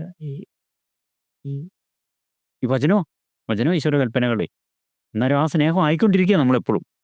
അത് നമുക്ക് അബോധമൊന്നുമല്ല, എപ്പോഴും അതിനകത്തൊരു കുഞ്ഞ് ലംഘനം പോലും വരുത്താതെ നമ്മുടെ സ്നേഹമേ നിരന്തരം നിലനിന്ന് കഴിയുമ്പോൾ നമ്മൾ അത്രയും ഇതിലായിരിക്കണം, ഹൈറ്റിലായിരിക്കണം നമ്മുടെ സ്നേഹം. നമ്മളിപ്പോൾ ഇമോഷനല്ല നമ്മുടെ സ്നേഹമേ, പാഷന്. അത് മറ്റേ പരിശുദ്ധാത്മാവില്ല അത്രേ. അത് ഈ വചനം പാലിച്ച് ജീവിച്ച് പറഞ്ഞു ചോടി. നമ്മളിപ്പോൾ തുടങ്ങിയതല്ലേ ഉള്ളൂ. തുടങ്ങിയെന്ന് പറഞ്ഞാൽ നമ്മളിങ്ങനെ ഉഴപ്പി നിൽക്കുകയല്ലേ. ഈ ഇമോഷനിൽ നിന്നേ ആ ഒരു ഹോളി സ്പിരിറ്റിന്റെ ആ ഒരു റേഞ്ചിലോട്ട് എങ്ങനെയാ തീരും? അതെ, നമ്മൾ വചനം എല്ലാം എടുത്ത് ജീവിക്കാൻ തുടങ്ങുമ്പോൾ ആവും. അല്ലേ? ഇപ്പം നമ്മൾ ചുമ്മാ നമുക്ക് നൽകപ്പെട്ട സമയത്തെ ചുമ്മാ അങ്ങോട്ടേ പിള്ളേർക്ക് പിള്ളേരുടെ കയ്യിലോട്ട് 2000 രൂപ എടുത്ത് കുറേ കെട്ട് കൊടുത്ത് അവരെ എടുത്ത് ഇങ്ങനെ ഇത് ചെയ്യുന്നതെന്ന് പറഞ്ഞ പോലെ നമുക്ക് നൽകപ്പെട്ട സമയത്തെ പൈസയുടെ മൂല്യം പോലും അല്ല. Time is equal to God എന്നാണ് സെയിൻസ് ഒക്കെ വിളിച്ചിരിക്കുന്നത്. അത്രയും ഹൈറ്റിലാണ് വിളിച്ചിരിക്കുന്നത്. ഇപ്പം നമുക്ക് ലോകത്തിലെ ബാക്കിയുള്ളവരുടെ ഒക്കെ പ്രശ്നങ്ങൾക്കും ഇതിനെല്ലാം ഉത്തരവാദിത്വം നമുക്കുണ്ട്. അപ്പോൾ അത് അവരങ്ങനെ ചെയ്തെന്ന് നമ്മൾ പറയാനല്ല. നമ്മുടെ ഉത്തരവാദിത്വം ഇപ്പോൾ എവിടെയെങ്കിലും ഒരു പ്രശ്നം ഉണ്ടായാൽ നമുക്കതിനകത്ത് അതിൻ്റെ ഉത്തരവാദിത്വമേ നമ്മൾ നല്ലപോലെ ആകാത്തതുകൊണ്ട് നമ്മൾ പ്രാർത്ഥിക്കാത്തത് കൊണ്ടുമായിരിക്കും അവരങ്ങനെ ആയത്. അങ്ങനെ ഓരോ നമ്മുടെ ദിവസം സ്നേഹമാണ്. രാവിലെ എഴുന്നേറ്റ് നമ്മുടെ അവസാനം നമ്മൾ വിശ്രമിക്കുന്നിടം വരെ വിശ്രമിക്കുന്നത് പോലും അങ്ങനെ ആയിരിക്കണം. ഇപ്പം നമുക്ക് അല്ല, നമ്മൾ രാവിലെ എഴുന്നേറ്റുള്ള പിന്നെ നമ്മുടെ പോക്കിൻ്റെ ഓരോ പ്രവൃത്തിയെ അതുപോലെ സ്നേഹത്തിന് വേണ്ടിയുള്ള ഒരു ജീവിതമായിരിക്കണം. മൊത്തം മനുഷ്യമൃഗത്തെ ഉൾക്കൊണ്ട് അവർക്ക് വേണ്ടി എല്ലാമായിട്ടല്ലേ അങ്ങനെ പ്രാർത്ഥിച്ച് അവർക്ക് വേണ്ടി സ്നേഹിച്ച് നമ്മൾ കണ്ടെത്തുന്ന ഒരേ ഭാഗത്തുനിന്ന് അതുപോലെ ചെയ്യുമ്പോൾ അതിനു വേണ്ടിയാണല്ലോ. അതെ, നമ്മുടെ ഒരു പുഞ്ചിരി പോലും യൂണിവേഴ്സൽ എഫക്റ്റിലേക്കല്ല വരുന്നത്. അങ്ങനെ നമുക്ക് പല അനുഭവങ്ങളില്ലേ അങ്ങനത്തെ. അങ്ങനെ ബട്ടർഫ്ലൈ എഫക്റ്റ് എന്ന് പറയുന്ന പോലെ നമ്മുടെ ഓരോ സൽചിന്തയ്ക്കും സ്നേഹത്തിനും എല്ലാം നമ്മുടെ ഹൃദയത്തിൽ നല്ല സ്നേഹം പോവുകയാണെങ്കിൽ പ്രപഞ്ചത്തിലേക്ക് സ്നേഹം വ്യാപിക്കുന്ന പറഞ്ഞു. പ്രപഞ്ചത്തെ അതിൻ്റെ ഒരു സമാധാനത്തിലേക്ക് ഇതിലേക്ക് തന്മനസ്സുള്ളവരിലേക്ക് അത് എന്നോളൂ. ഇതിന് ക്ലാസ്സിൽ പഠിപ്പിക്കുമ്പോൾ നിങ്ങൾ പ്രത്യേകിച്ച് പുറക്കാരെങ്കിലും നമ്മൾ വേറെ അങ്ങനത്തെ ഒരു അവസ്ഥയാക്കുന്നു ഈ വ്യക്തിയുടെ അല്ല എന്തായാലേ നമ്മളിന്ന് പെട്ടെന്ന് കാര്യങ്ങൾ എടുത്തു കളയപ്പെടുമല്ലേ. വചനം നമ്മളെ നിലനിൽക്കുന്നില്ല. അതുതന്നെ ഏറ്റവും വലിയൊരു പ്രശ്നവും. അതുകൊണ്ട് ഇപ്പോൾ നമ്മൾ ഈ സുവിശേഷ വർഷം നമ്മളിപ്പോൾ ഔദ്യോഗികമായിട്ടൊരു പ്രഖ്യാപനം ഉണ്ടായിട്ടില്ലെങ്കിലും ഈ 4 വർഷങ്ങൾ നമ്മൾ ജീവിക്കേണ്ട വചനത്തെ നമ്മളൊന്ന് ഓർത്തെടുക്കുക. അത് നമ്മളെ നിലനിൽക്കാനായിട്ട് നിലനിർത്തുക എപ്പോഴും. അപ്പോൾ അത് നമ്മൾ വ്യർത്ഥഭാഷണം എന്നുള്ളതല്ല നമ്മുടെ പ്രശ്നം. കെയർലെസ് വേർഡ് പറഞ്ഞാൽ അത് ഈശോയെ വേദനിപ്പിക്കുന്നതാണല്ലോ അത്. അങ്ങനെ നമ്മൾ ആ അങ്ങനെ ഓരോ വാക്കുകൾക്കും അങ്ങനെ ഒരു ഇത് കൊടുത്തിട്ട് അത് അന്നേരം നമ്മളൊരു വാക്ക് വന്നു.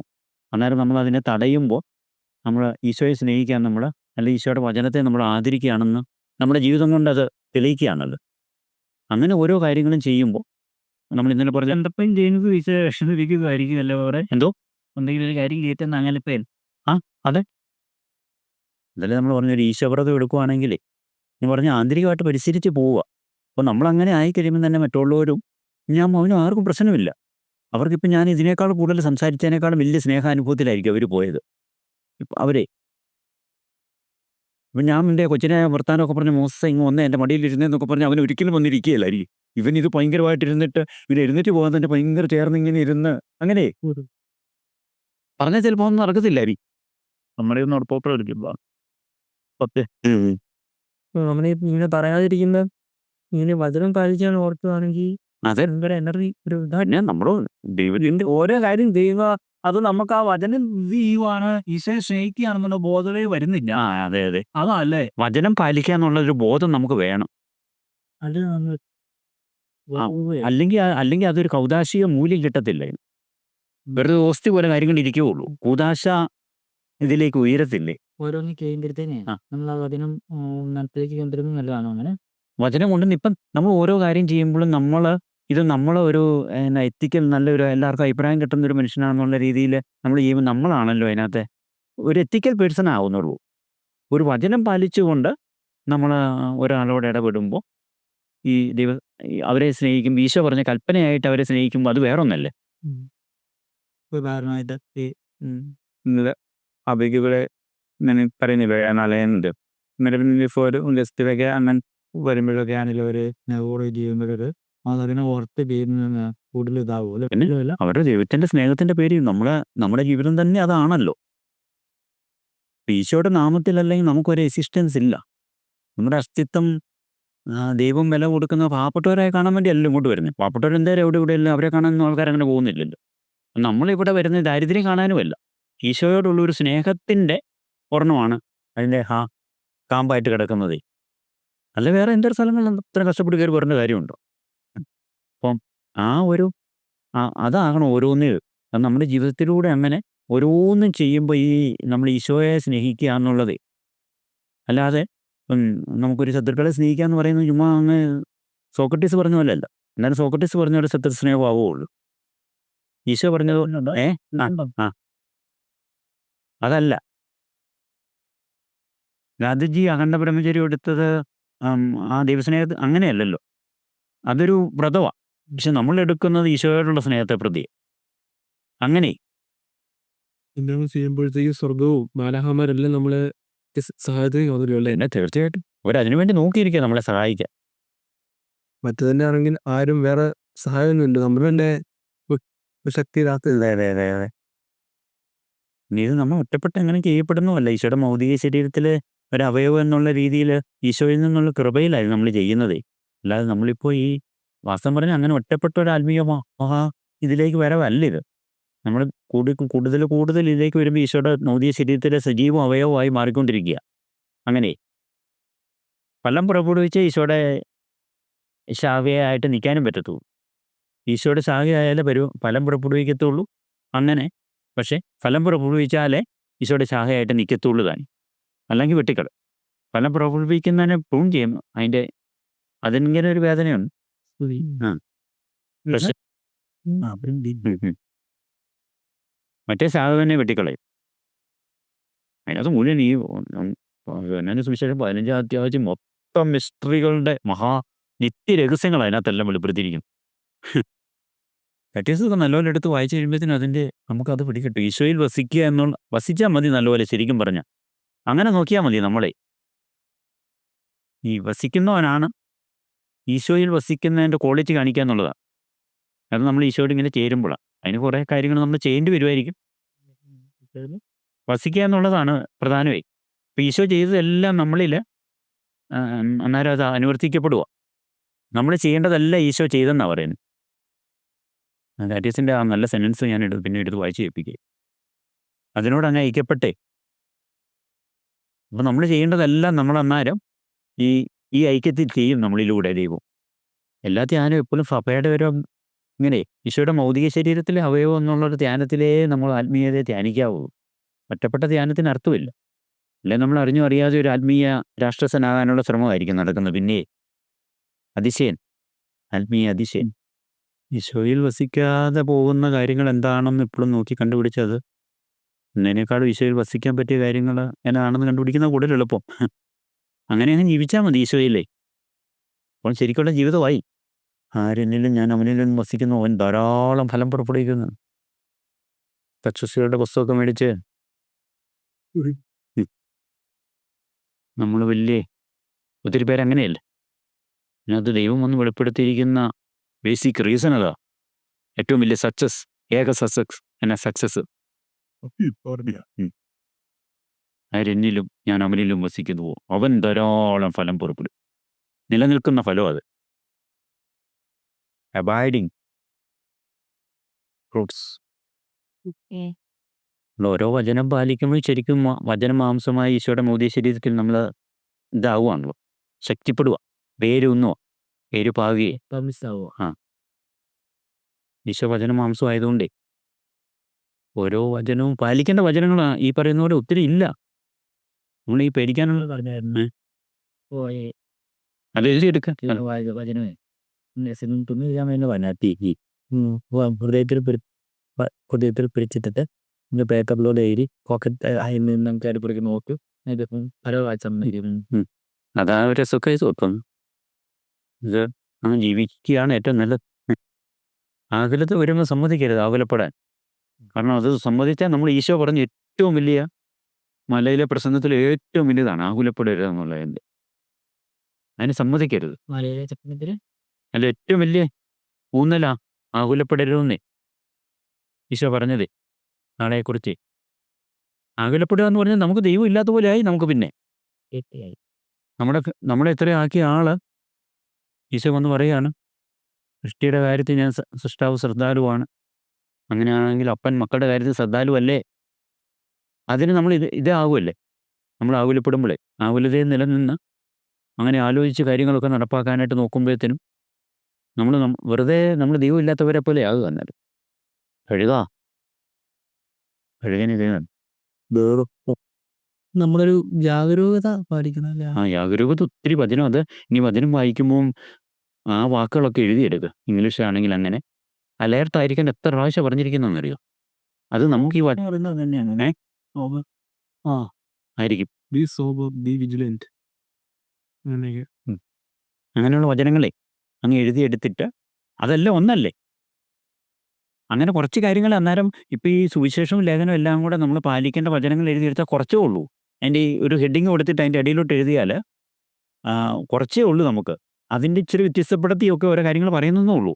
അതങ്ങ് പാലിച്ച പിന്നെ നമ്മൾ ഓക്കെ ആയി. അത് ജീവിച്ചാലേ. പറഞ്ഞപ്പോ ഭയങ്കര എന്നാലേ അറിയുമ്പോഴാണെങ്കിൽ പോലെ അതെ അതെ അതെ ആണെങ്കിൽ പോലും പക്ഷെ ഇത് ജീവൻ വെച്ച് വേണം നമ്മൾ ജീവിക്കാൻ. അതെ അതെ അത് ജീവൻ. അത് തന്നെ ജീവനാ. ജീവനാണെങ്കിൽ ജീവൻ്റെ സമൃദ്ധിയും. നമ്മളോ ആരോഗ്യമായ കണ്ണുണ്ടെങ്കിൽ ശരീരം ആരോഗ്യമുള്ളതായിരിക്കും എന്നുള്ളത് ഈശോയുടെ ടീച്ചിങ് അല്ലേ. അപ്പം നമുക്ക് മെഡിക്കൽ ഇൻഷുറൻസ് ഒന്നും അല്ല നമ്മൾ നോക്കണ്ടേ. നമ്മുടെ കണ്ണിനെ നോക്കിയാൽ നമ്മൾ ഓക്കെയാണ്. നമ്മുടെ ശരീരം സൗണ്ടായിരിക്കും. കണ്ണ് സൗണ്ടാണെങ്കിൽ ശരീരം സൗണ്ടായിരിക്കും. അപ്പോൾ അത് നോക്കിയാൽ നമുക്ക് പിന്നെ വരുന്ന രോഗങ്ങളൊക്കെ സഹിച്ചങ്ങ് പോയാൽ മതി. മരിച്ചങ്ങ് പോയാൽ മതി. ഇത്തരം അങ്ങനെ ഏതെങ്കിലും രീതിയിൽ എങ്ങനെയാലും ജീവിച്ച് വചനങ്ങളെല്ലാം നമുക്ക് മനസ്സിലാക്കി കഴിഞ്ഞാൽ നമുക്ക് പിന്നെ ഭയങ്കര എളുപ്പമായിരിക്കും നമ്മൾ ജീവിക്കാം. നമുക്കതങ്ങനെ ജീവിച്ചാൽ മതി. പിന്നെ നമ്മുടെ ഈ ഉന്നതിന്റെ വചനം നമ്മളെ നിലനിർത്തുന്നില്ല. നമ്മൾ ഈ ഒന്നെങ്കിൽ വഴിയരി വീണ വിത്തോ അല്ലെ വഴി വീണ വിത്തോ പാലപ്പുറത്ത് വീണ വിത്തോ ഒക്കെ ആയിട്ട് നമ്മൾ പോവുക. നമ്മൾ വീഴുമ്പോഴേ വചനം കുത്തിയെടുത്തുകൊണ്ട് പോവുക. അല്ലെങ്കിൽ ചവിട്ടി അല്ലെ ഇത് ഇച്ചിരി ഇത് കുറച്ച് നാളൊക്കെ പിടിച്ചെന്നാലും ഞെരിഞ്ഞില്ലേ, അല്ലെങ്കിൽ വേരില്ലാത്തതുകൊണ്ട് വാടിപ്പോകുന്നു. അപ്പം നല്ല നിലത്ത് വീണ വിത്തിനെ ഇങ്ങനെ കിടന്ന് ശാന്തമായിട്ട് ഫലം പുറപ്പെടുവിക്കാൻ പറ്റത്തുള്ളൂ. അപ്പം അത് വചനം നിലനിർത്താൻ നമ്മൾ നല്ല നിലമാവുക എന്നുള്ളത് നമ്മുടെ. അപ്പം വചനം നിലനിർത്തണം. വചനം നമ്മളെ തന്നെ ബോധ്യപ്പെടുത്തി ഇത്രയും വലിയ ഗൗരവമുള്ള വചനം അത് ചുമ്മാ കേട്ട് ധ്യാനിച്ച് പ്രസംഗിച്ച് അങ്ങ് പോകേണ്ട വചനമല്ല. ജീവിക്കേണ്ടതെന്ന് മനസ്സിലാക്കണ്ടേ. ബാക്കിയെല്ലാം എന്നെ വിട്ടിത്തരോ ധ്യാനിക്കുന്നൊക്കെ. അങ്ങനെ വന്നാൽ മറ്റേ ചാട്ട് വയ്ക്കുന്ന പോലെ ആ കാര്യങ്ങളാവും. പിന്നെ നമ്മുടെ ഈ വചനത്തിൻ്റെ വചനവും അതിൻ്റെ അർത്ഥം നോക്കാനൊന്നും അല്ല നമ്മുടെ നോട്ടമേ, നമ്മൾ ജീവിക്കാനാണ് പിന്നെ നോക്കുന്നത്, വചനം നോക്കുന്നത്. പലപ്പോഴും നമ്മൾ ഇങ്ങനെ വായിച്ച് ചുമ്മാ മെഡിറ്റേറ്റ് ചെയ്തേക്കാം, നല്ല ധ്യാനിച്ചേക്കാം, അങ്ങനെയൊക്കെയാണ്. ജീവിക്കുക എന്നുള്ള ഒരു മഹാ ഉത്തരവാദിത്വമേ നമ്മളെ ഏറ്റെടുക്കുന്നേ ഇല്ല. ഈ വചനം ഏതൊക്കെയെന്ന് അറിയാത്തതുകൊണ്ടാണോ അത്? ഒന്ന് വചനം നമ്മൾ സീരിയസ് ആയിട്ട് എടുക്കുന്നില്ലേ ഇവിടെ ചുട്ടി? ഇത്രയും പുതിയ നിയമം നല്ലപോലെ ഒന്ന് വായിച്ചൊന്ന് ഓർത്ത് നോക്കും. നമ്മളെ അയ്യോ. നമ്മൾ നല്ലപോലെ ഇതിനകത്ത് ഈശോ നമ്മളോട് ജീവിക്കാൻ പറഞ്ഞ് ഇത് ജീവിക്കാൻ പറഞ്ഞ കാര്യമല്ലേ, ഇതൊന്ന് നല്ലപോലെ ഒന്ന് വായിച്ചോ? ഇല്ല ബ്രദറെ, ആരുമില്ല. ഇല്ല. അത് എഴുതിയെടുക്കണ്ടേ? ഇത് നല്ലപോലെ ഒഴുകുക, പോയിട്ട് വായിച്ചു പോവുകയും ചെയ്യുന്നു ഇയാള്. ഈ സുവിശേഷമൊക്കെ നമ്മൾ എന്തെങ്കിലും കാര്യങ്ങൾ ഇങ്ങനെ പറയുന്നു, ആത്മാർത്ഥത ഒന്ന് വായിച്ചിട്ട് പോരില്ല പോലെ. ഒന്ന് വായിക്കണം കൊച്ചേ.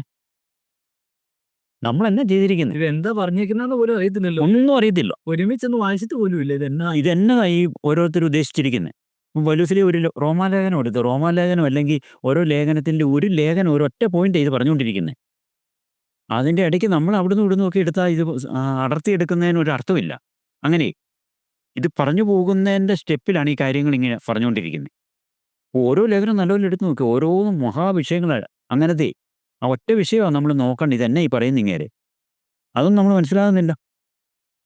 അതിപ്പം CCGP പറഞ്ഞത് മതത്തിന്റെ സാമ്പിളാണ് ഓരോ വചനം. ആ, അല്ലേ? ആ. ഓരോ അതെ അതെ. ഇതിൽ ഒരു വചനം വന്നാലോ ഒരു വചനം വന്നാൽ മൊത്തത്തിന്റെ തന്നെ ഒരു സാമ്പിളാന്ന് പോലെ. അപ്പോൾ വചനം തന്നെ ഒന്ന് നല്ലപോലെ ശ്രദ്ധിച്ച് വായിക്കാൻ തുടങ്ങിയാലേ തന്നെതാ ഇതെല്ലാം കാര്യങ്ങൾ. നമ്മൾ മൊത്തം പോക്കാണ് ഈ എൻ്റെ സമഗ്രതയിലെ നമുക്കൊന്ന് സീരിയസ് അല്ലേ ഓണി? നമ്മൾ വെറുതെ നമ്മൾ ഇന്നോളേ ഇത് ദൈവത്തിൻ്റെ വചനവും ദൈവത്തിന് നമ്മളെ ആ കൺവേർഷനുള്ള വിളിയൊക്കെ ഇതൊക്കെ ലൈറ്റായിട്ട് എടുത്തിരിക്കുകയാണ്. അവരെ കുറിച്ചും അങ്ങനെയാണ് പറയുന്നത്. ഈ ദേ ദേ മറ്റേ വിരുന്നൊരുക്കിയിട്ടേ ഇത് വിരുന്നൊരുക്കി എന്ന് പറഞ്ഞുകൊണ്ട് കൃത്യമാരെ വിടുന്നുണ്ടേ. അന്നേരം ഒരുത്തൻ പറഞ്ഞു ഇങ്ങനെ ഇത് കൂട്ട് കന്നുകാലിയെ മേടിച്ചിട്ടുണ്ട്, ഒരുത്തൻ പറഞ്ഞു കല്യാണം കഴിച്ചു അത് കാരണം വരാൻ പറ്റിയില്ല. അങ്ങനെ ഓരോന്ന് പറഞ്ഞ് ഇത് ചെയ്യുക. എന്നിട്ട് അതിനകത്ത് അവസാനം വചനം എഴുതിയിരിക്കുന്നത് എന്നാണെന്നറിയോ? ഇത് ഇതിനെ ലൈറ്റായിട്ട് എടുത്തുന്ന ദേ ടുക്ക് എങ്ങനെ ടോണി നീഡ് ലൈറ്റ്. അങ്ങനെ ഒരു വചനം, അത് വായിച്ചു നോക്കണം. അത് നമ്മളും അങ്ങനെ എത്രയും വലിയ വചനത്തെ നമ്മൾ വളരെ ലൈറ്റായിട്ട് എടുത്തിരിക്കുന്നത്. ഇതൊരു അത്രയും ഗൗരവത്തിൽ എടുക്കണ്ട, ഇത് ദൈവമാവെന്ന് പറഞ്ഞൊന്നും നമുക്കൊരു പിടിയും കിട്ടുന്നില്ല. ഇത് ജീവിക്കേണ്ടതാണെന്നൊക്കെ ഈശോയോടുള്ള സ്നേഹം ഉണ്ടാകണേ തന്നെ, ഈശോയെ വിശ്വസിക്കുന്നതെന്ന് നമ്മൾ പറയണേ തന്നെ വചനം എടുത്ത് സീരിയസ് ആയിട്ട് ജീവിക്കാൻ നോക്കണം. അന്നേരമേ ഉള്ളൂ. അല്ലെങ്കിൽ എന്നാ അല്ല നമ്മൾ ഇന്നലെ പറഞ്ഞ പോലെ ഈശോ ഉണ്ട്, ഈശോ മരിച്ചു, അത് നമ്മൾ വിശ്വാസ പ്രമാണത്തിൽ ഏറ്റു ചെല്ലും, അത്രേ ഉള്ളൂ. അങ്ങനെ നമുക്കിതൊരു ഫീൽ ചെയ്യുന്നില്ല കാര്യങ്ങൾ. വചനമേ എടുത്തിട്ടില്ല. ഇല്ല. ഇത് നമ്മൾ ആ വചനങ്ങളെല്ലാം നമ്മളിൽ അവോയ്ഡ് ചെയ്യാൻ തുടങ്ങുമ്പോഴത്തേനും നമുക്കുണ്ടാകുന്ന മാറ്റം അന്നേരം ശ്രദ്ധിച്ചോണം. വചനം ഇനി അങ്ങനെ ഒരിക്കലും നമ്മളിന്ന് പോകാൻ സമ്മതിക്കരുത്. ഓരോ വചനം കയറിയിട്ടേ വചനം നമ്മൾ വിശ്വസിക്കണം മഹാപ്രത്യാശയോടെ. അതെ അതെ. ജീവിക്കാത്തത് കൊണ്ട് നമ്മളിതിനെ വില കൊടുക്കുന്നില്ല. ഇവണി ദൈവത്തിൻ്റെ ഇത്രയും വലിയ എഴുതി തന്ന വചനങ്ങൾക്ക് നമുക്ക് ഒരു പിടിയില്ലല്ലോ. മത്തായിയുടെ സുവിശേഷം, മത്തായിയുടെ സുവിശേഷം അത്രേ അറിയത്തുള്ളൂ നമുക്ക്. ഞാൻ തന്നെ പറഞ്ഞിരിക്കുന്നതെന്ന് അറിയത്തില്ല ശരിക്കും. ഏതാനും കാര്യങ്ങൾ മാത്രം ഒന്ന് ഓർത്തെടുത്താൽ പറ്റുമായിരിക്കുമേ. അതെ. അല്ലാതെ എന്നെ ഓർക്കുന്നത് ഒരു 2-3 കാര്യം. ഹൃദയം എന്തോ അല്ല വചനം മാത്രമായിട്ട് സെറ്റ് ചെയ്യാന് അത് വേറെ പലത് കിടക്കുന്നില്ലായിരിക്കല്ലേ. അന്നേരം ഇടയില്ലല്ലോ വചനത്തിന് ഇരിക്കാനേ. ഇതിന് ഈക്വൽ ആക്കരുത് ഒരിക്കലും.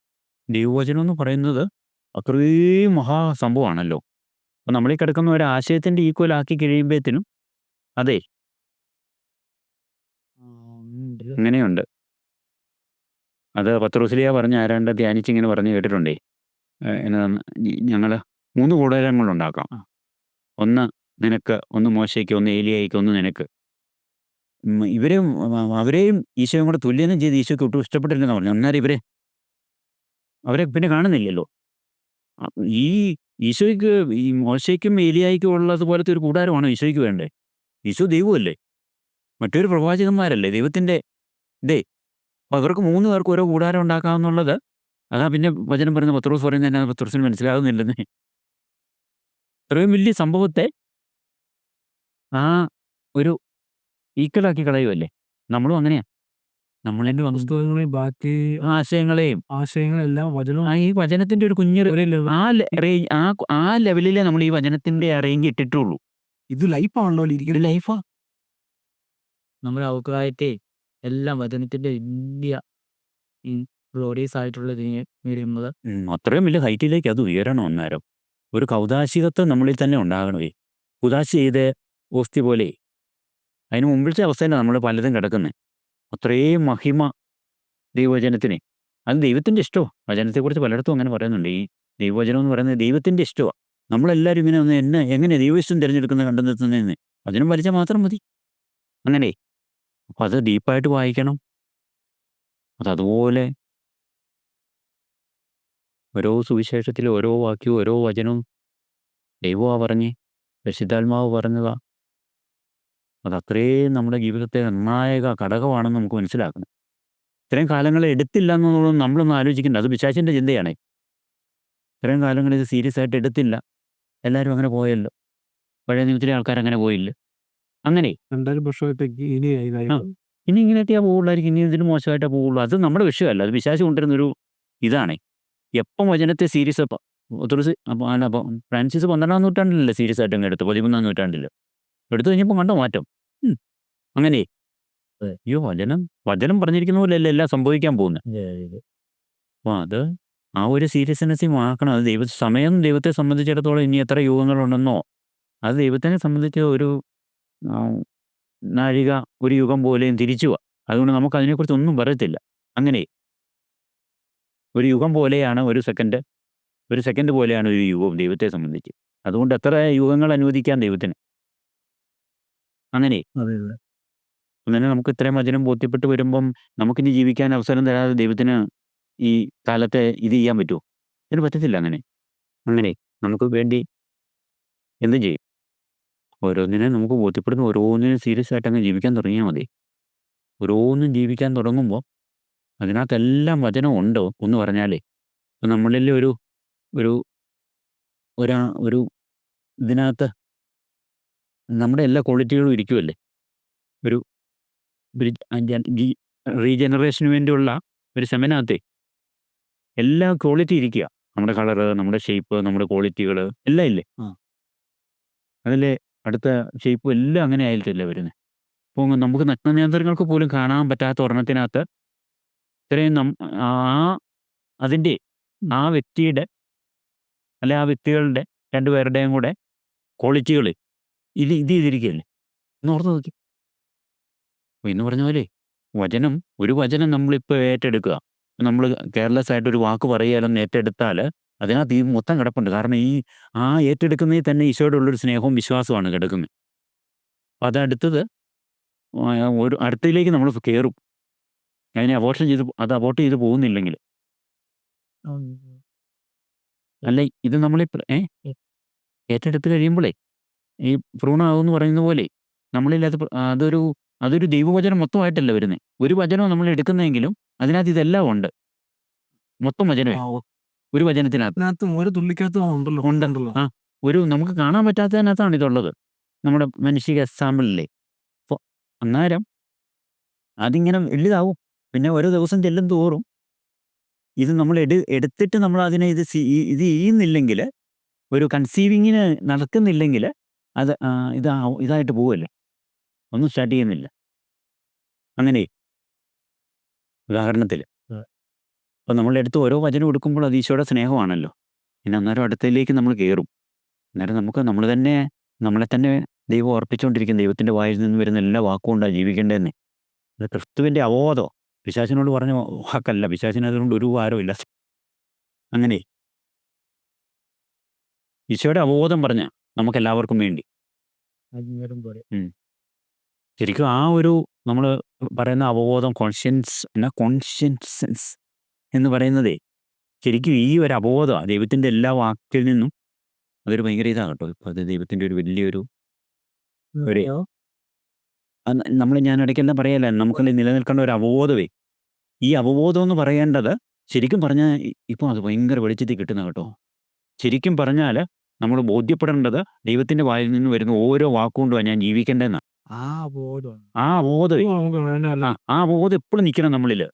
അപ്പോൾ ഓരോ വാക്കും കൊച്ചു മുമ്പേ ചോദിച്ച പോലെ യാഗരൂകതയോടെ ഓരോ വചനവും പാലിക്കാനുള്ള ഒരു തീക്ഷ്ണത നമുക്ക് നൽകപ്പെടും. നമ്മളിൽ നിന്നാലും പുറത്തേക്ക് വരുന്ന ഈ ഫോം എന്ന് പറയുന്ന കാര്യവും ആ. ഈ വചനം അനുസരിച്ചുള്ളതായി. ഇപ്പം നമുക്ക് ദൈവത്തിന്റെ വായിൽ നിന്ന് വന്നിരിക്കുന്ന വചനം ഏതാണെന്ന് നമുക്കിപ്പോൾ അറിയത്തില്ല ഏതെല്ലാം.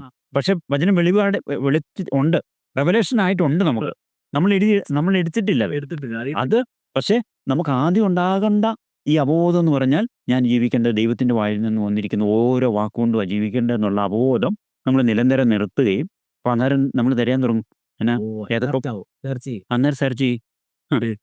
ഡിമാൻഡ് ആവും അല്ലേ? അന്നേരം അത് ആ അവബോധം നമ്മൾ നിരന്തരമേ അതൊരു കഴിക്കേണ്ട അവബോധം തന്നെ അതായിരിക്കണം. ആ. അന്നേരം തന്നെ പിന്നെ നമ്മൾ അന്നേരം അത് ഏതൊക്കെ വാക്കെന്ന് അറിയണ്ടേ. അതെ. അപ്പൊ അനുദപിക്കുക, സുവിശേഷത്തെ വിശ്വസിക്കുക. നമ്മൾ സീരിയസ് ആയിട്ട് എടുത്തില്ലല്ലോ. നമ്മൾ കഴിഞ്ഞ ദിവസമൊക്കെ പറയുന്ന പോലെ സുവിശേഷം എന്നാ നമ്മൾ അറിയുന്നില്ല. സുവിശേഷം എന്ന് പറഞ്ഞാൽ ഒറ്റ സുവിശേഷം വിശ്വസിക്കാന്ന് പറഞ്ഞാൽ അതെല്ലാം കൂടെ ശരിയാന്നുള്ള വിശ്വസിച്ചിട്ട് കാര്യമില്ലല്ലോ. അതെന്നാ പറഞ്ഞിരിക്കുന്നതെന്ന് അറിയണ്ടേ, അതെങ്ങനെയാണ് നമ്മൾ ജീവിക്കേണ്ടതെന്ന് അറിയണ്ടേ. വിശ്വാസം ഒരു പ്രവൃത്തിയല്ലേ, ഒബീഡിയൻസാ. ഈ ഒത്തിരി അടുത്തും ലേഖനങ്ങളിലൊക്കെ പറഞ്ഞിരിക്കുന്നേ വിശ്വാസത്തിന്റെ അനുസരണം എന്നാണ് പറഞ്ഞിരിക്കുന്നത്. Obedience to the faith. അയ്യോ അനുസരണമേ നമ്മൾ മനസ്സിലാക്കിയപ്പോൾ സുവിശേഷത്തെ വിശ്വസിച്ച് സുവിശേഷം അനുസരിക്കാന്നല്ലേ ഓരോന്നുമേ. അന്നേരം അല്ലേ ഈശോ പറഞ്ഞോളൂ ഏതൊക്കെയാന്ന് നമ്മൾ തപ്പിക്കഴിയുമ്പോൾ അവിടുന്ന് വെളിപ്പെടുത്തി തരും. അന്വേഷിച്ചാൽ കണ്ടെത്തും. തുറന്നു കിട്ടും. വചനത്തിന്റെ കവാടം അതൊക്കെ പ്രാർത്ഥനയാവും അന്നേരമേ.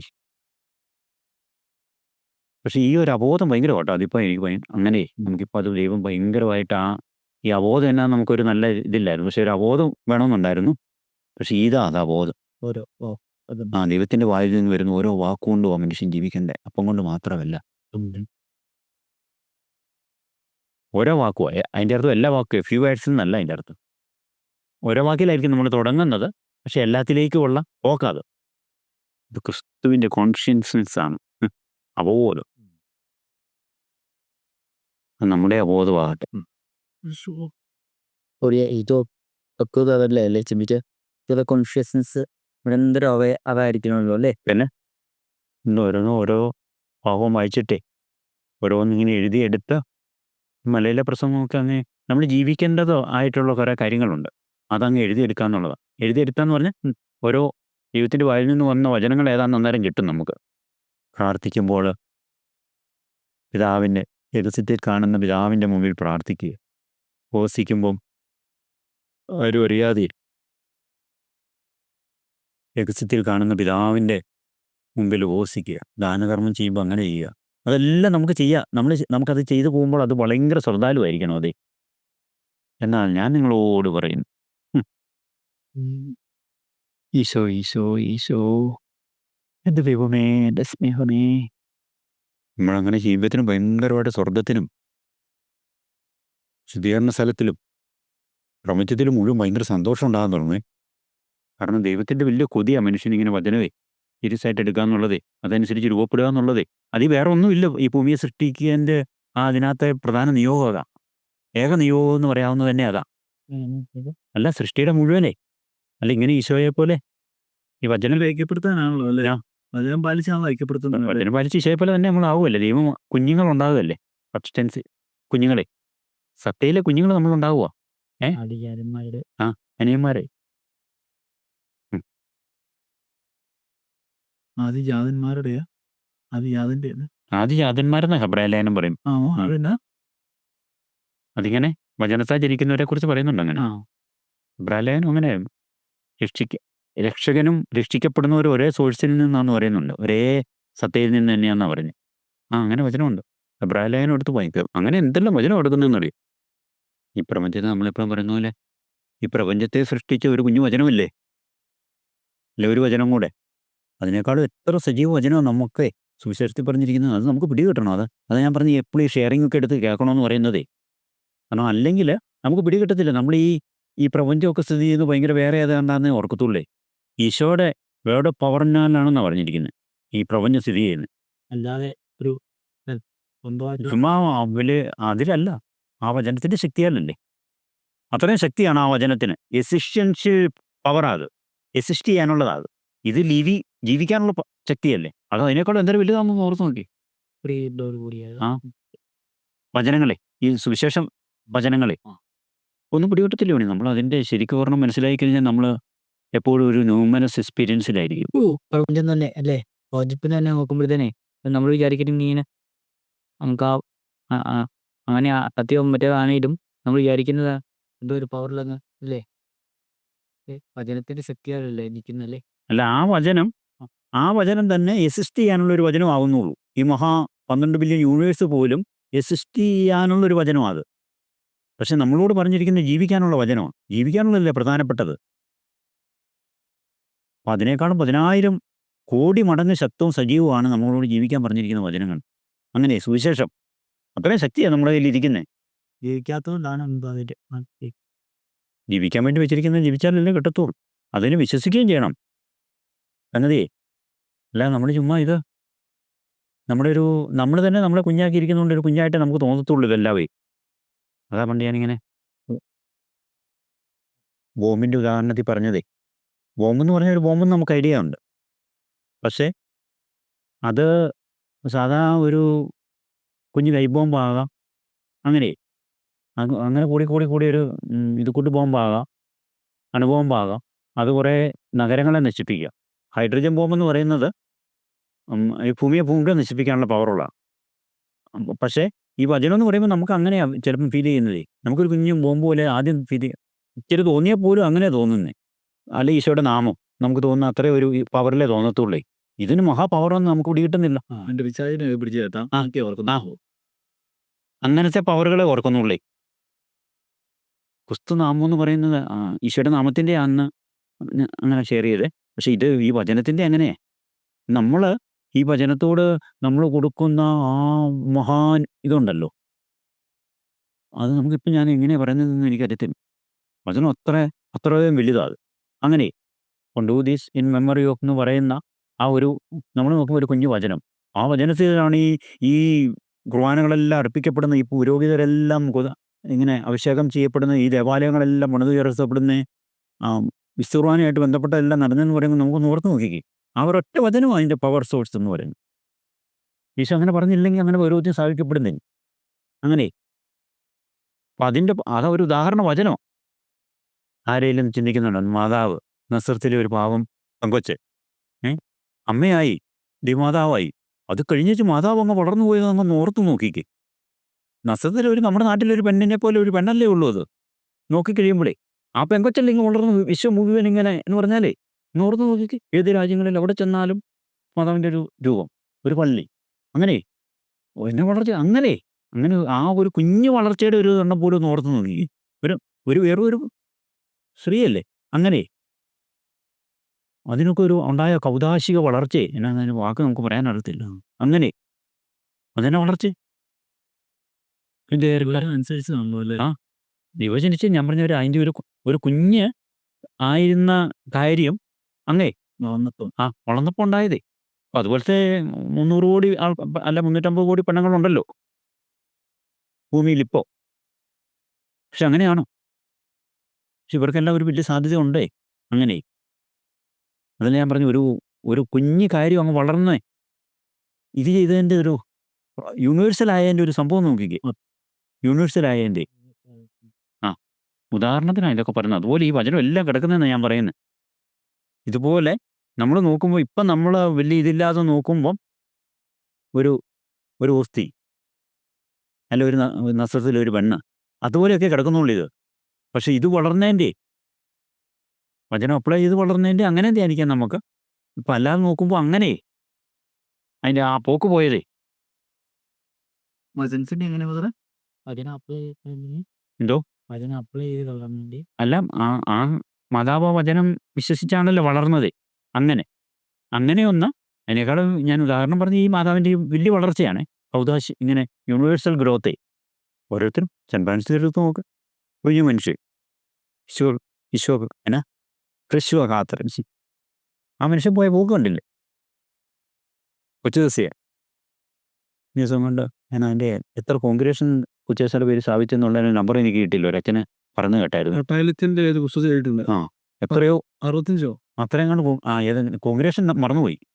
1800 ദേവാലയങ്ങളുണ്ട് വ്യത്യസ്തയുടെ പേരിൽ ലോകത്തിൽ. 1800 ദേവാലയങ്ങളൊന്ന് ഓർത്ത് നോക്കി. ഒരു 24 വയസ്സ് ജീവിച്ചൊരു കൊച്ചിൻ്റെ പേരിൽ. അങ്ങനെ ആയിരമൊന്നില്ലേ, അതിൻ്റെയൊക്കെ എത്രയോ മറികടക്കാമെന്ന് നമുക്കേ എന്ന് പറഞ്ഞാൽ നമ്മളിങ്ങനെ പോപ്പുലർ ആകുന്നതല്ലേ ഞാൻ ഉദ്ദേശിക്കുന്നത്, അതിൻ്റെ ഗ്രോത്തേ. Speciality to actuality. Yes, pure actuality എന്ന് സാരസുനാണ് വിളിച്ചിരിക്കുന്നത് ദൈവത്തെ. Pure actuality, potentiality to pure actuality എന്ന് പറയുന്ന ദൈവത്തെ. അതൊരു സാധ്യതയാണ്, അതിന് നമുക്ക് സംശയിക്കാനൊന്നുമില്ല. അത് വചനം മാത്രം, വചനോടെയൊക്കെ മാത്രം മതി, വലിയ ഗവേഷണത്തിനൊന്നും പോകണ്ട. ഇവിടെ നമുക്ക് കിട്ടിയ വചനം പാലിച്ചാൽ ഫണ്ടമെന്റൽ ചോദ്യവും ഫണ്ടമെന്റൽ ആൻസറും നൽകപ്പെട്ടിരിക്കുന്നല്ലേ. അതെ അതെ അതെ, ഇനി ജീവിക്കാന്നുള്ള, ഇനി നമുക്കതിന് വില കൊടുക്കാന്നുള്ളത് മാത്രമേ ഉള്ളേ. നമുക്കറിയാം, ഒത്തിരി നമ്മൾക്കറിയാം, നമ്മൾ കുറേയൊക്കെ നടന്നു. അതെ. ഇനി ഓരോന്നിനും വില കൊടുക്കുക എന്നുള്ളതാണ്. ഓരോ കാര്യങ്ങളെ സൗണ്ട് ഐസ്, കണ്ണുകളെ നിയന്ത്രിക്കാനുള്ള വില കൊടുക്കുക, നാവിനെ നിയന്ത്രിക്കാനുള്ള വില കൊടുക്കുക, കെയർലെസ് വേർഡ് പറയാതിരിക്കുക. യാക്കോസിലിയൊക്കെ പറയുന്നുണ്ട്, നാവിനെ നിയന്ത്രിക്കുന്നത് പരിപൂർണനാവുന്ന അകല. ഇപ്പോൾ യാക്കോസിലിയ പറയുന്നത് ഇത്രയും പരിപൂർണതയുടെ സാധ്യതയാണ് നാവിനെ നിയന്ത്രിക്കുന്നത്. നാവിനെ നിയന്ത്രിക്കുന്നു, ശരീരത്തിന്റെ മുഴുവൻ മേലുള്ള നിയന്ത്രണം ഉണ്ടെന്ന് പൗലോസിലിയ പറയുന്നുണ്ട്. അല്ല, യാക്കോസിലിയ പറയുന്നുണ്ട്. അവിടെ തന്നെയാണ് പറയുന്നത്, അവൻ പരിപൂർണനായിരിക്കുന്ന, പരിപൂർണന പെർഫെക്റ്റ് ആയിരിക്കുന്ന പറഞ്ഞിരിക്കും. ആദർശം പോലെയല്ലേ, പെർഫെക്ഷൻ പോലെ നാവിലിരിപ്പുണ്ട്. പഴയ നിയമം മുഴുവൻ അതല്ലേ. പഴയ നിയമത്തിലെ ഒത്തിരി പുസ്തകങ്ങൾ മുഴുവൻ നാവ് എത്ര അത് നമ്മൾ എഴുതിയെടുത്താൽ നമ്മൾ അതിശയിച്ചു പോകും. നാവിലെ നിയന്ത്രണം മൗനത്തിനൊക്കെ അത്രയും ഒരു മൗനവിതരത്തിനൊക്കെ അത്ര ഒരു പവർ വരുന്നത്. അതെ അതെ. ഇനി നമ്മൾ പണ്ടത് മുഴുവൻ ഇപ്പം നമുക്ക് വെളിപ്പെട്ടതനുസരിച്ച് ആ വലിയ അബോധമാണ്. ദൈവത്തിൻ്റെ വായിൽ നിന്ന് വരുന്ന ഓരോ വാക്കുകൊണ്ടുമാണ് ഞാൻ ജീവിക്കേണ്ടത്. അത് പുതിയ നിയമത്തിൽ റിവീൽ ചെയ്തത് മാത്രം നമ്മൾ അന്വേഷിച്ചാൽ മതി, വേറെ ഒന്നും വേണ്ട. വെളിപ്പെട്ടു. ഒത്തിരി അടുത്ത് അത് പറയുന്നുണ്ട് പല രീതിയിലേ. ഒത്തിരി അടുത്ത് അത് പറയുന്നുണ്ട്. അങ്ങനെ ഈ റെവലേഷനകത്തെല്ലാം റിവീൽ ചെയ്യപ്പെട്ടിട്ടുണ്ടെന്നേ ഈ പുതിയ നിയമത്തിൽ. അങ്ങനെ വചനമുണ്ട് ഇഷ്ടം പോലെ. ഞാൻ അല്ല, അങ്ങനെ ദൈവത്തിൻ്റെ ഇഷ്ടം മുഴുവൻ വെളിപ്പെടുത്തിയെന്നേ. പത്രോസിലിയൊക്കെ പറയുന്നു, ഓൾ ദ വിൽ ഗോഡ് ഞാൻ റിവീൽ ചെയ്തെന്ന പൗലോസിലിയ പറയുന്നത്. നിങ്ങൾക്ക് അതുകൊണ്ട് നിങ്ങളുടെ രക്തത്തിൽ എനിക്ക് പങ്കില്ലെന്നൊക്കെ പറഞ്ഞുകൊണ്ട് പറയുക, എല്ലാം ഒന്ന് പറഞ്ഞുകൊണ്ടേ വീടുകൾ കയറി ഇറങ്ങി അങ്ങനെയൊക്കെ പറഞ്ഞുകൊണ്ട് പറയുന്നുണ്ട്. നമ്മളങ്ങനെ ശരിക്കും എടുക്കാൻ തുടങ്ങുമ്പോഴത്തേനും വചനം കിടന്ന് മുറിക്കാൻ തുടങ്ങും ഇതിനകത്ത്. എന്ന് പറഞ്ഞാൽ അങ്ങനെ ഇതല്ല, ഓരോന്ന് എന്തെല്ലാം മേഖലകൾ, എന്തെല്ലാം കാര്യങ്ങളെ പറയുന്നതെന്നേ. പപ്പൊക്കെ റൈറ്റസ്നെസ്സിനെ കുറിച്ചുള്ള ഡെഫിനിഷനും അതാ. വചനമേ, പുതിയ നിയമത്തിൻ്റെ വചനം അനുസരിച്ച് പൂർണ്ണ വചനം പാലിച്ച് ജീവിച്ച് കഴിയുമ്പോഴുണ്ടാകുന്ന അവസ്ഥയാണ് റൈറ്റസ്നെസ്. അങ്ങനെ അല്ല, വചനം മൊത്തമേ പുതിയ കൽപ്പന അതിൻ്റെ ഏറ്റവും മർമ്മ ഇതാണല്ലോ. അങ്ങനെ റൈറ്റസ്നെസ്സിനെ കുറിച്ച് പറഞ്ഞിരിക്കുന്നു. ഇനി അതൊക്കെ പ്രസംഗിക്കപ്പെടണ്ടേ. കാരണം പുതിയ നിയമത്തിലൊക്കെ പ്രധാനപ്പെട്ട വിഷയവും ഈ റൈറ്റസ്നെസ്സും രക്ഷയും സാൻറ്റിഫിക്കേഷനും ജസ്റ്റിഫിക്കേഷനും ഒക്കെയാണ് ഏറ്റവും പ്രധാനപ്പെട്ടത്. അതൊന്നും നമ്മൾ എടുക്കുന്നില്ലല്ലോ. അതൊന്നും നമ്മൾ എവിടുന്നേലും ഒരു എണ്ണം എടുത്ത് എന്നേലുമൊക്കെ പറഞ്ഞങ്ങ് പോകുന്നല്ലേ ഉള്ളൂ. പക്ഷേ ഇതെന്നാന്ന് അറിയത്തില്ല, എന്നാ പറഞ്ഞിട്ട് തന്നെ കാര്യം ഇരിക്കുന്നത്. വാട്ട് ഈസ് റൈറ്റസ്നെസ് എന്ന് ചോദിച്ചാൽ അറിയത്തില്ലെങ്കിൽ എന്തെങ്കിലും പറഞ്ഞിട്ട് കാര്യമുണ്ടോ? അതൊക്കെ വചനം എഴുതുമ്പോൾ എഴുതിക്കോ. പൗലോസിലിയയുടെയൊക്കെ എഴുതുമ്പോഴേ എത്ര പ്രാവശ്യം ഈ വാക്ക് ഉപയോഗിക്കുന്നുണ്ടെന്ന് പറഞ്ഞുകൊണ്ടേ നമുക്ക് എണ്ണേണ്ടതാ. ഇത്രയും പ്രാവശ്യം അതിൻ്റെ പ്രധാന പോയിൻ്റായിട്ട് റൈറ്റസ്നെസ് എന്നുള്ള വാക്കൊക്കെ ഉപയോഗിച്ച് പോകുന്നേ. എൻ്റെ നമ്പർ കണ്ടുപിടിക്കാനല്ല, നമുക്കൊരു കാര്യങ്ങൾ പറയുമ്പോൾ ഇത്രയും കാര്യങ്ങളായി, ഇത്രയും ഏതാനും അങ്ങനെ നോക്കിക്കഴിഞ്ഞാൽ ഏതാനും വാക്കുകൾ പറഞ്ഞിട്ടുള്ളൂ. ഏതാനും അത് ഏറ്റവും ഈ വാക്കുകളാണ്. അതാണ് നമുക്ക് ആവശ്യമുള്ള വാക്കുകൾ. എന്നുള്ളൊരു ദിവസമുള്ളപ്പോൾ ദൈവം വചനം കേട്ടാൽ ഹൃദയം കഠിനമാക്കരുത്. ഇങ്ങനെയുള്ള ഓരോ വചനങ്ങളിലേക്ക് ഇങ്ങനെ ചെന്ന് കഴിയുമ്പോഴത്തേക്കും നമുക്ക് ഭയങ്കര ഇങ്ങനെ സെലിബ്രേറ്റ് ചെയ്യാവുന്ന വചനങ്ങൾ ഇങ്ങനെ ഓരോന്നിങ്ങനെ വരാൻ തുടങ്ങുകയെ. പൗലോസിലിയയുടെ ലേഖനങ്ങളിലൊക്കെ ഇങ്ങനെ വായിച്ചു വന്നു കഴിയുമ്പോൾ ഒരധ്യായത്തിലിങ്ങനെ ഓറഞ്ച് പ്ലാനിൽ ഹോമായാണോ തോമായിലായിരിക്കും ഇങ്ങനെ നിങ്ങൾ ഇങ്ങനെയൊക്കെ പാലിച്ചാൽ, ഹസ്തമായും തൊടാതെ ഇങ്ങനെ ജീവിച്ചാൽ ഞാൻ നിങ്ങളുടെ പിതാവും നിങ്ങൾ എൻ്റെ മക്കളും ഒക്കെ ആയിരിക്കും എന്ന് പറഞ്ഞിട്ട് അടുത്ത അധ്യായം തുടങ്ങുന്നത് ഇങ്ങനെയാണ്. ഈ വാഗ്ദാനങ്ങൾ നമുക്കുള്ളത് കൊണ്ട് let us make our holiness perfect എന്നാണ് പറയുന്നത്. നമ്മുടെ ഇല്ലേ നമ്മുടെ ഹോളിനെസ്സിനെ പെർഫെക്റ്റ് ആക്കാന്ന് പറഞ്ഞുകൊണ്ട് ഈ വചനങ്ങളെ അങ്ങനെയാ ആ വചനം. അപ്പോൾ അതും നമ്മളിങ്ങനെ വായിച്ചു പോകുമ്പോൾ ഒരു ഫീൽ ചെയ്യത്തില്ലേ? ഈ മോളത്തേൻ്റെ ബാക്കി ഇത് പറയുന്നത്. പക്ഷെ നമുക്ക് നമ്മുടെ ഉള്ളിൽ ആഗ്രഹവും വേണം ദൈവത്തിൻ്റെ പ്രേരണയാൽ ഈ ഹോളിനെസ്സിനെ പെർഫെക്റ്റ് ആക്കാനുള്ള സാധ്യത അത് ചുമ്മാ ഇങ്ങനെ പറ്റിയാലെന്നുള്ളതല്ല. അങ്ങനെ ഓരോ ലേഖനത്തിലും കിടക്കും ഓരോന്നേ. യോഹന്നാൻ ശ്ലീഹ ബാക്കി പറയുന്നു അങ്ങനെ. ഒന്നാം ലേഖനത്തിലെ വിശുദ്ധിയെക്കുറിച്ച് അവൻ നടന്നതുപോലെ നിങ്ങൾ നടക്കണം. അവൻ പ്യുവർ ആയിരുന്നതുപോലെ ഈശോ പ്യുവർ ആയിരുന്നതുപോലെ നിങ്ങളും പ്യുവർ ആയിരിക്കണം എന്നൊക്കെ പറഞ്ഞാൽ പറയുന്നത്. പിന്നെ ഒന്നാം ലേഖനം മുഴുവൻ അങ്ങനത്തെ കുറേ കാര്യങ്ങൾ മാത്രമേ യോഹന്നാൻ അന്നേ അതിനകത്ത് അങ്ങനെ പറഞ്ഞു. അത്രയും മാക്സിമങ്ങൾ അതിനകത്തെല്ലാം പറയും. ദൈവസ്നേഹം നിങ്ങളിൽ പരിപൂർണതപ്പെടും, സഹോദര സ്നേഹം നിങ്ങളിൽ പരിപൂർണതപ്പെടും. ദൈവത്തിൽ നിന്ന് ജനിച്ചവൻ പാപം ചെയ്യുന്നില്ല, അവന് പാപം ചെയ്യാൻ പറ്റത്തില്ല. അങ്ങനത്തെ അങ്ങനെ നിർണായക കാര്യങ്ങളല്ലേ അത് പറയുന്നത്. അത് വചനത്തെ വെളിപ്പെടുത്തിയില്ല നമുക്ക് വിശ്വസിക്കാൻ പറ്റുമായിരുന്നു. അയ്യോ ഞാൻ ഓർക്കുമായിരുന്നു കഴിഞ്ഞ ദിവസമൊക്കെ ഈ വചനം നല്ലപോലെ എനിക്ക് ബോധ്യപ്പെടുത്തിയിട്ട് നമ്മൾ എഴുതി പല കവിതകളും നമുക്ക് എഴുതുന്നില്ല. കവിത പോലെ എഴുതിയതൊക്കെ ഈ ദൈവത്തിൽ ജനിച്ചവന് ഇതേ അതുകൊണ്ട് അതങ്ങ് പറഞ്ഞു കഴിഞ്ഞാൽ പിന്നെ അത് അങ്ങ് മർമ്മത്തെ കൊണ്ടോ പറയാൻ പറ്റുമേ? ശരിയായില്ല ഈ പറയാം. അത് നമുക്ക് ആ ബുദ്ധിയില്ല ഇങ്ങനെ പറയും. ഒരു എന്നതാ പ്രലോഭനമില്ലാത്തൊരു കാലമല്ല നമ്മൾ അന്വേഷിക്കേണ്ടത്. ഒരു പാപം ചെയ്യാൻ പറ്റാത്ത ഒരു അവസ്ഥയിലേക്ക് വളരുക ചെയ്യേണ്ടതെന്നേ. അതിൻ്റെ പിടി കിട്ടിയോ? നമ്മളിങ്ങനെ ആഗ്രഹിക്കുന്ന അങ്ങനെയല്ലേ? പ്രലോഭനം ഇല്ലാത്തൊരവസ്ഥ നമ്മൾ ആഗ്രഹിച്ചുകൊണ്ടിരിക്കുക. അങ്ങനെ ഒരെണ്ണം വരണമെന്നാണ് നമ്മുടെ ആഗ്രഹമേ. പക്ഷെ നമുക്ക് പാപം ചെയ്യാൻ പറ്റാത്ത അവസ്ഥയിലേക്ക് ആക്കാമെന്നുള്ളത് വചനമുണ്ട്. അത് നമുക്കാക്കാം. നമ്മുടെ ആന്തരികത നമ്മളല്ലേ ചെയ്യേണ്ടത്. ഞാൻ എന്നാൽ നമ്മളൊരു കവിത പോലെ ചൊല്ലിക്കേൽപ്പിച്ചില്ലേ അവർ ശത്രുക്കളില്ലാത്തൊരു കാലമല്ല പ്രതീക്ഷിക്കേണ്ടത്, ശത്രുതയില്ലാത്തൊരു ഹൃദയവും നമുക്ക് ആക്കേണ്ടത്. ഒരെണ്ണം കൂടെ ഉണ്ട് അതിൻ്റെ തന്നെ. പ്രശ്നങ്ങളില്ലാത്ത ഒരു ഫ്യൂച്ചറല്ല, ഒരു കാം നേച്ചറാണ് നമ്മൾ ഉണ്ടാക്കേണ്ടത്. അങ്ങനെ അത് നമുക്ക് സാധ്യമുള്ളൂ. പ്രശ്നങ്ങളില്ലാത്തൊരു കാലം ഉണ്ടാക്കാനെല്ലാം നമ്മൾ ശ്രമിക്കാൻ നടക്കുമോ?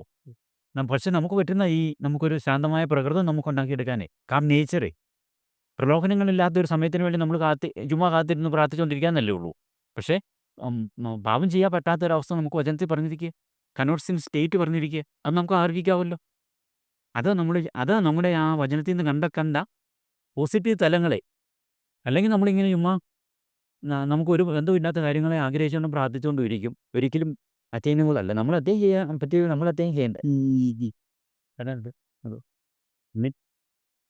വലിയ അർത്ഥമില്ലേ. ഇനിയിപ്പോൾ നമുക്ക് അതുപോലെ വ്യക്തമായിട്ടല്ലോ ഓരോ കാര്യങ്ങൾ ഇഷ്യൂ വരെന്ന് പറയുക ഇല്ല. അതിൻ്റെ കാര്യം എല്ലാമായി അത്രയും പേപ്പർസിൻ്റെ പറഞ്ഞവൻ പേപ്പർഷൻ അത്രയും നമുക്ക് ഇനി ജീവിച്ചാൽ മാത്രം ജീവിച്ചതുകൊണ്ട് കാര്യമില്ല. ഞാൻ പറഞ്ഞതുകൊണ്ട് എനിക്കൊരു കാര്യമില്ല. ഒരു അതെ ഇത് ജീവിച്ച ഈ പറഞ്ഞതും ബോധ്യപ്പെട്ടതും ജീവിച്ചിട്ട് മാത്രമേ കാര്യമൂ. ജീവിച്ച കാര്യമുണ്ട്. പൊട്ടൻഷ്യാലിറ്റി ടു പ്യുവർ നാച്ചുറാലിറ്റിയിലേക്ക് വന്നിരിക്കും. അതുകൊണ്ട് ഇനി വേറെ ലോകത്തെയോ കാലത്തെയോ ഒന്നും പരിഗണിക്കാനൊന്നും പോകണ്ട. അങ്ങനെ ഇത്രയും കാലം എല്ലാവരും ഇങ്ങനെയല്ലേ പോകുന്നത്, ഇത്രയും കാലമായിട്ട് ഇങ്ങനെ തന്നെ എടുക്കാത്തത് അങ്ങനെയൊക്കെ അതുകൊണ്ട് ഇങ്ങനെ ഇപ്പോൾ പോയാൽ മതി. എല്ലാവരും ഇങ്ങനെ ജനറലായിട്ട് അങ്ങനെ എല്ലാവരും ഇങ്ങനെയല്ലേ പോകുന്നത്, എന്നാൽ പിന്നെ ഞാനും ഇങ്ങനെ പോയാൽ പോരെ. എല്ലാവരും നിരത്തിലാണ് പോകുന്നത്, ഞാനും അങ്ങ് പോട്ടെ. അങ്ങനെയൊക്കെ ചിന്തിക്കാം നമുക്ക്. അയ്യോ അതെന്നാ വഞ്ചന ചിന്തയാണെന്നറിയോ. ഈശോ പറഞ്ഞിരിക്കുന്നത് എന്നാന്നല്ല നമ്മൾ നോക്കണ്ടേ. അത് ഈശോ പറഞ്ഞനുസരിക്കുക.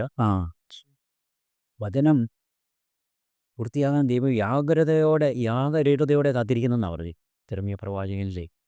അപ്പോൾ ഈ വചനമെല്ലാം നമ്മൾ ഓരോരുത്തരും എടുത്ത് ജീവിക്കാനായിട്ട് ദൈവം അത്ര കൊതിയോടെ കാത്തിരിക്കുക, യാഗരൂഢതയോടെ. ഇത് പൂർത്തിയാക്കാൻ ദൈവം കൊതിയോടെ കാത്തിരിക്കുക. എത്ര 1000 ഉറപ്പ്, 1000 അല്ല, എത്ര കോടി, നമുക്കങ്ങനെ വാക്കുകൊണ്ട് പോലും പറയാം. അത്ര വലിയ കാര്യമില്ല ഇതല്ല. ദൈവത്തിൻ്റെ ശക്തിയോടുകൂടിയല്ലേ ഇതെല്ലാം ചെയ്തതുമേ.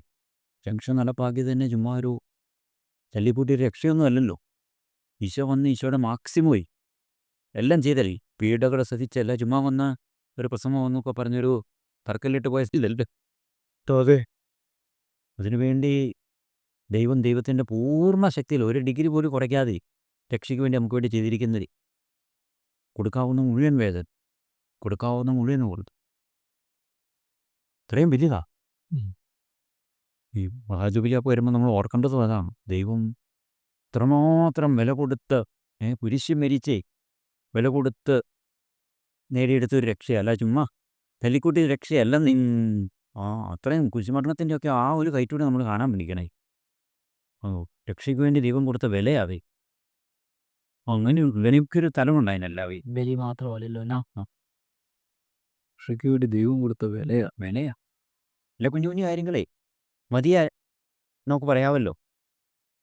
അത് ആ ഒരു ധ്യാനം നമ്മളെ ഡിമാൻഡ് ചെയ്യുന്നുണ്ട്. അത്രയും വില കൊടുത്ത് നമ്മൾ തിരിച്ചേ അതിനോട് റെസ്പോണ്ട് ചെയ്യണമെന്നുള്ളതും ഉണ്ടേ. ചുമ്മാ ഉണ്ടല്ലേ, അതുകൊണ്ട് തീർച്ചയായിട്ടും ഉണ്ട്. ഈശോ അത്രയും വേദന സഹിച്ച നമുക്ക് രക്ഷ നമ്മൾ അതിനോട് ഒരു ഡ്യൂ ആയിട്ടൊരു റെസ്പോണ്ട് വേണ്ടേ. അതെ. അതാണ് ഞാൻ നമ്മൾ കഴിഞ്ഞ ദിവസത്തിനകത്ത് പറഞ്ഞ രക്തസാക്ഷികളൊക്കെ ചുമ്മാ തല്ലിക്കൂട്ടിയൊന്നും അല്ലല്ലോ. നമുക്ക് വേണ്ടി കൂടി അവർ രക്തസാക്ഷ്യം വഹിച്ചതേ. ഇത്രയും വലിയ കാര്യത്തിനാ എന്നുള്ളത് നമ്മളെ ഉറപ്പിക്കുകയല്ലേ. അത് 1-2 പേരുമല്ല, കോടിക്കണക്കിന് പേരെ മഹാവേദനകൾ സഹിച്ചേ. നമുക്ക് ഓർത്താൽ പോലും കിട്ടിയില്ലാത്ത വേദനകൾ സഹിച്ചാണ് ഇത് ഇത്രയും വലിയ സംഭവമാണ് ഇത് ചെയ്തെന്നേ. ഉറപ്പിച്ചതാ. ഇത്ര ഉറപ്പിച്ചതാ. അവരോടൊക്കെ എന്ത് നന്ദി കാണാമെന്നറിയോ. അപ്പം അത്രയും വില കൊടുക്കണ്ട. ഇത് നമ്മൾ ചുമ്മാ തല്ലിപ്പൊട്ടി ചെയ്ത് പോകണ്ട മെല്ലെപ്പോക്ക് നയങ്ങളുടെ ഒരു അവസ്ഥയല്ലല്ലോ. ചൂളെല്ലാം പറ്റിയിരിക്കുന്നതാ മെല്ലെപ്പോക്കുകളെ, നീളുന്ന നാളകൾ. അതുകൊണ്ട് ഇന്ന് തന്നെ ഒരു ഒടുക്കമില്ലാത്ത തുടക്കം തുടങ്ങണേ. അങ്ങനെ അതിന് പേടിക്കണ്ട. നാളെ അയ്യോ എന്നൊന്നും പേടിക്കണ്ട. നാളെയൊക്കെ നമ്മൾ ഊർജ്ജം കൊടുത്തങ്ങ് പോകാമെന്നുള്ളേ. ദൈവം തരും, ദൈവം കൃപ തരും. നമ്മൾ ആത്മാർത്ഥത കാണിച്ചാൽ ദൈവം കൃപ തരും. പിന്നെ തീർച്ചയായും ദൈവത്തിൻ്റെ കൃപ ഇതെല്ലാം സന്നിഹിതം. നമുക്കിനി എടുക്കാം, ഇതിനു വേണ്ടി എടുക്കാം. അത് ഓപ്പണാതെ, അല്ലാതെ വേറെ ഒരു കാര്യത്തിന് വേണ്ടി അത് എടുക്കത്തില്ല. ഈ ആത്മരക്ഷയ്ക്ക് വേണ്ടിയുള്ള ഈ യാത്രയിൽ നമ്മൾ കയറി നോക്കിക്കോ, ഓരോന്നിനും കൃപ തുറന്നു വെച്ചിരിക്കുക. നമ്മുടെ ഓപ്പൺ അക്കൗണ്ട് എന്നൊക്കെ പറഞ്ഞ പോലെ എവിടെ ATM.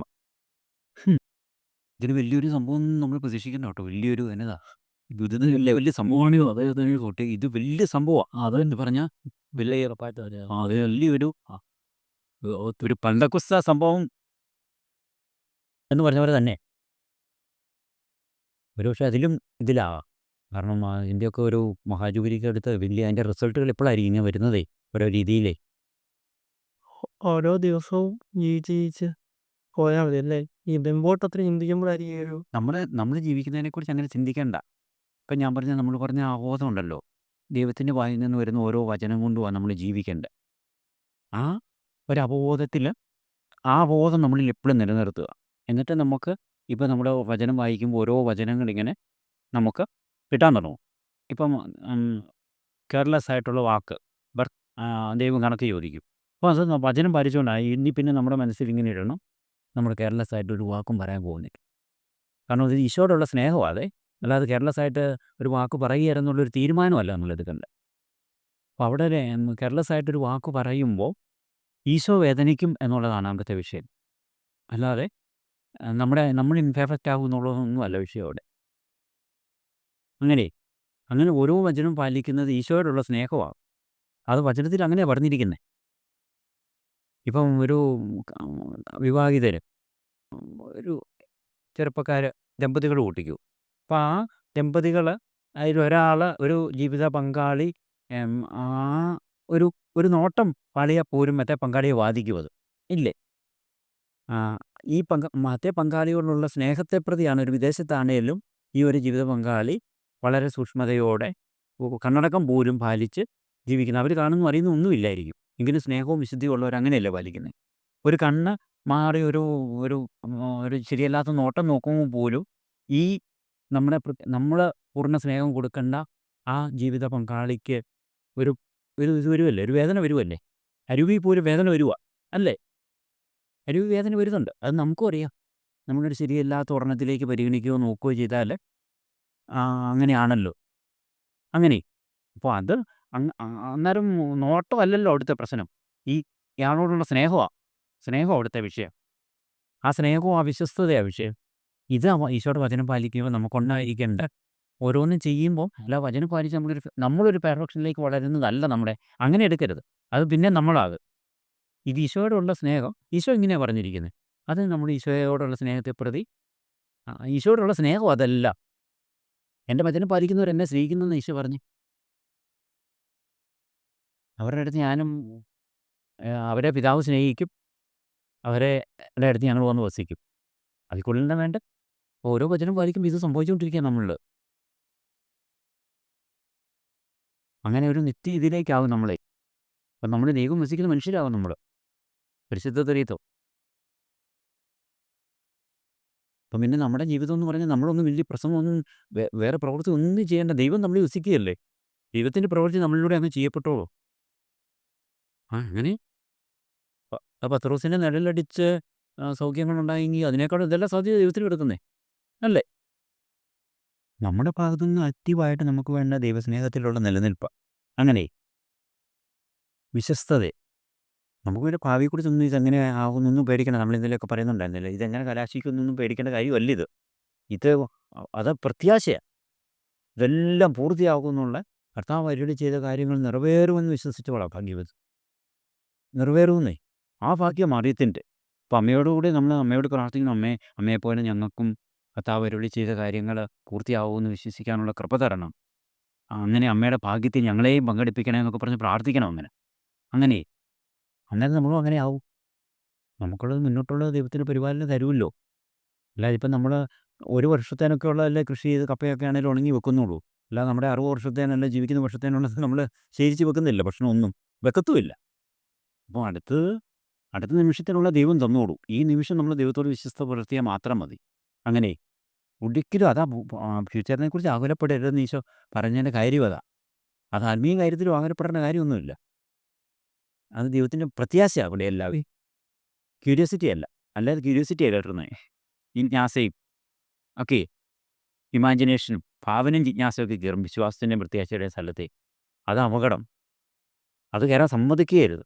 നമ്മൾ പ്രത്യാശിക്കുക അങ്ങോട്ട്. ഇതെല്ലാം കർത്താവ് അരുളി ചെയ്തത് പൂർത്തിയാകുന്ന മാതാവിൻ്റെ അത് മാത്രമല്ല, എല്ലാ കാര്യത്തിലും അതങ്ങനെയല്ലേ. സഭയെക്കുറിച്ച് അവർ വരുമെന്ന് പറയുന്നത് കേൾക്കാൻ പോകണ്ട. സഭയുടെ ചുക്കും ചുളവും കൂട്ടി മാറ്റി അവളെ സുന്ദരിയെ ആക്കിക്കൊണ്ട് ദൈവം ഇരിക്കുകയല്ലേ. അതേ നടക്കുള്ളൂ. രക്ഷകന് അതിനുള്ള പവറുണ്ട്. ദൈവരാജ്യത്തിൻ്റെ പ്രവർത്തനങ്ങളെ തടസ്സപ്പെടുത്താൻ ആർക്കും പിശാചിനൊന്നും പറ്റത്തില്ല. പറ്റീസൊക്കെ അത് വളരെ വ്യക്തമായിട്ട് പറയുന്നുണ്ട്. അത് നമുക്കറിയാമല്ലോ. ദൈവത്തിൻ്റെ സൃഷ്ടാവിൻ്റെ ശക്തിയല്ലേ, ഒന്നിനും പറ്റത്തില്ല.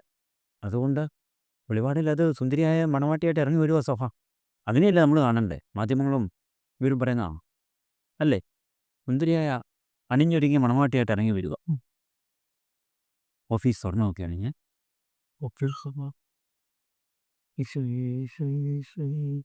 അതുകൊണ്ട് അങ്ങനത്തെ ചഞ്ചലപ്പോലെ എല്ലാം കളഞ്ഞിട്ടേ വിശ്വാസം, പ്രതീക്ഷ, ഉപവി ഓരോന്നും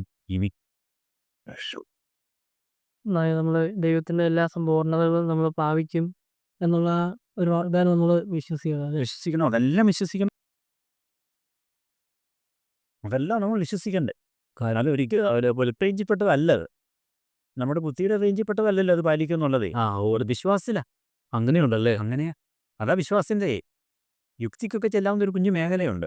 ഇപ്പം ദൈവത്തിൻ്റെ എന്തെല്ലാം വാഗ്ദാന ദൈവത്തെ ഇതുണ്ടോ അതെല്ലാം പൂർത്തിയാവുമെന്ന് നമ്മൾ വിശ്വസിക്കണം. പോലീസിലെ ഏത് ലേഖനത്തിനാണെന്ന് ഞാൻ മറന്നുപോയി.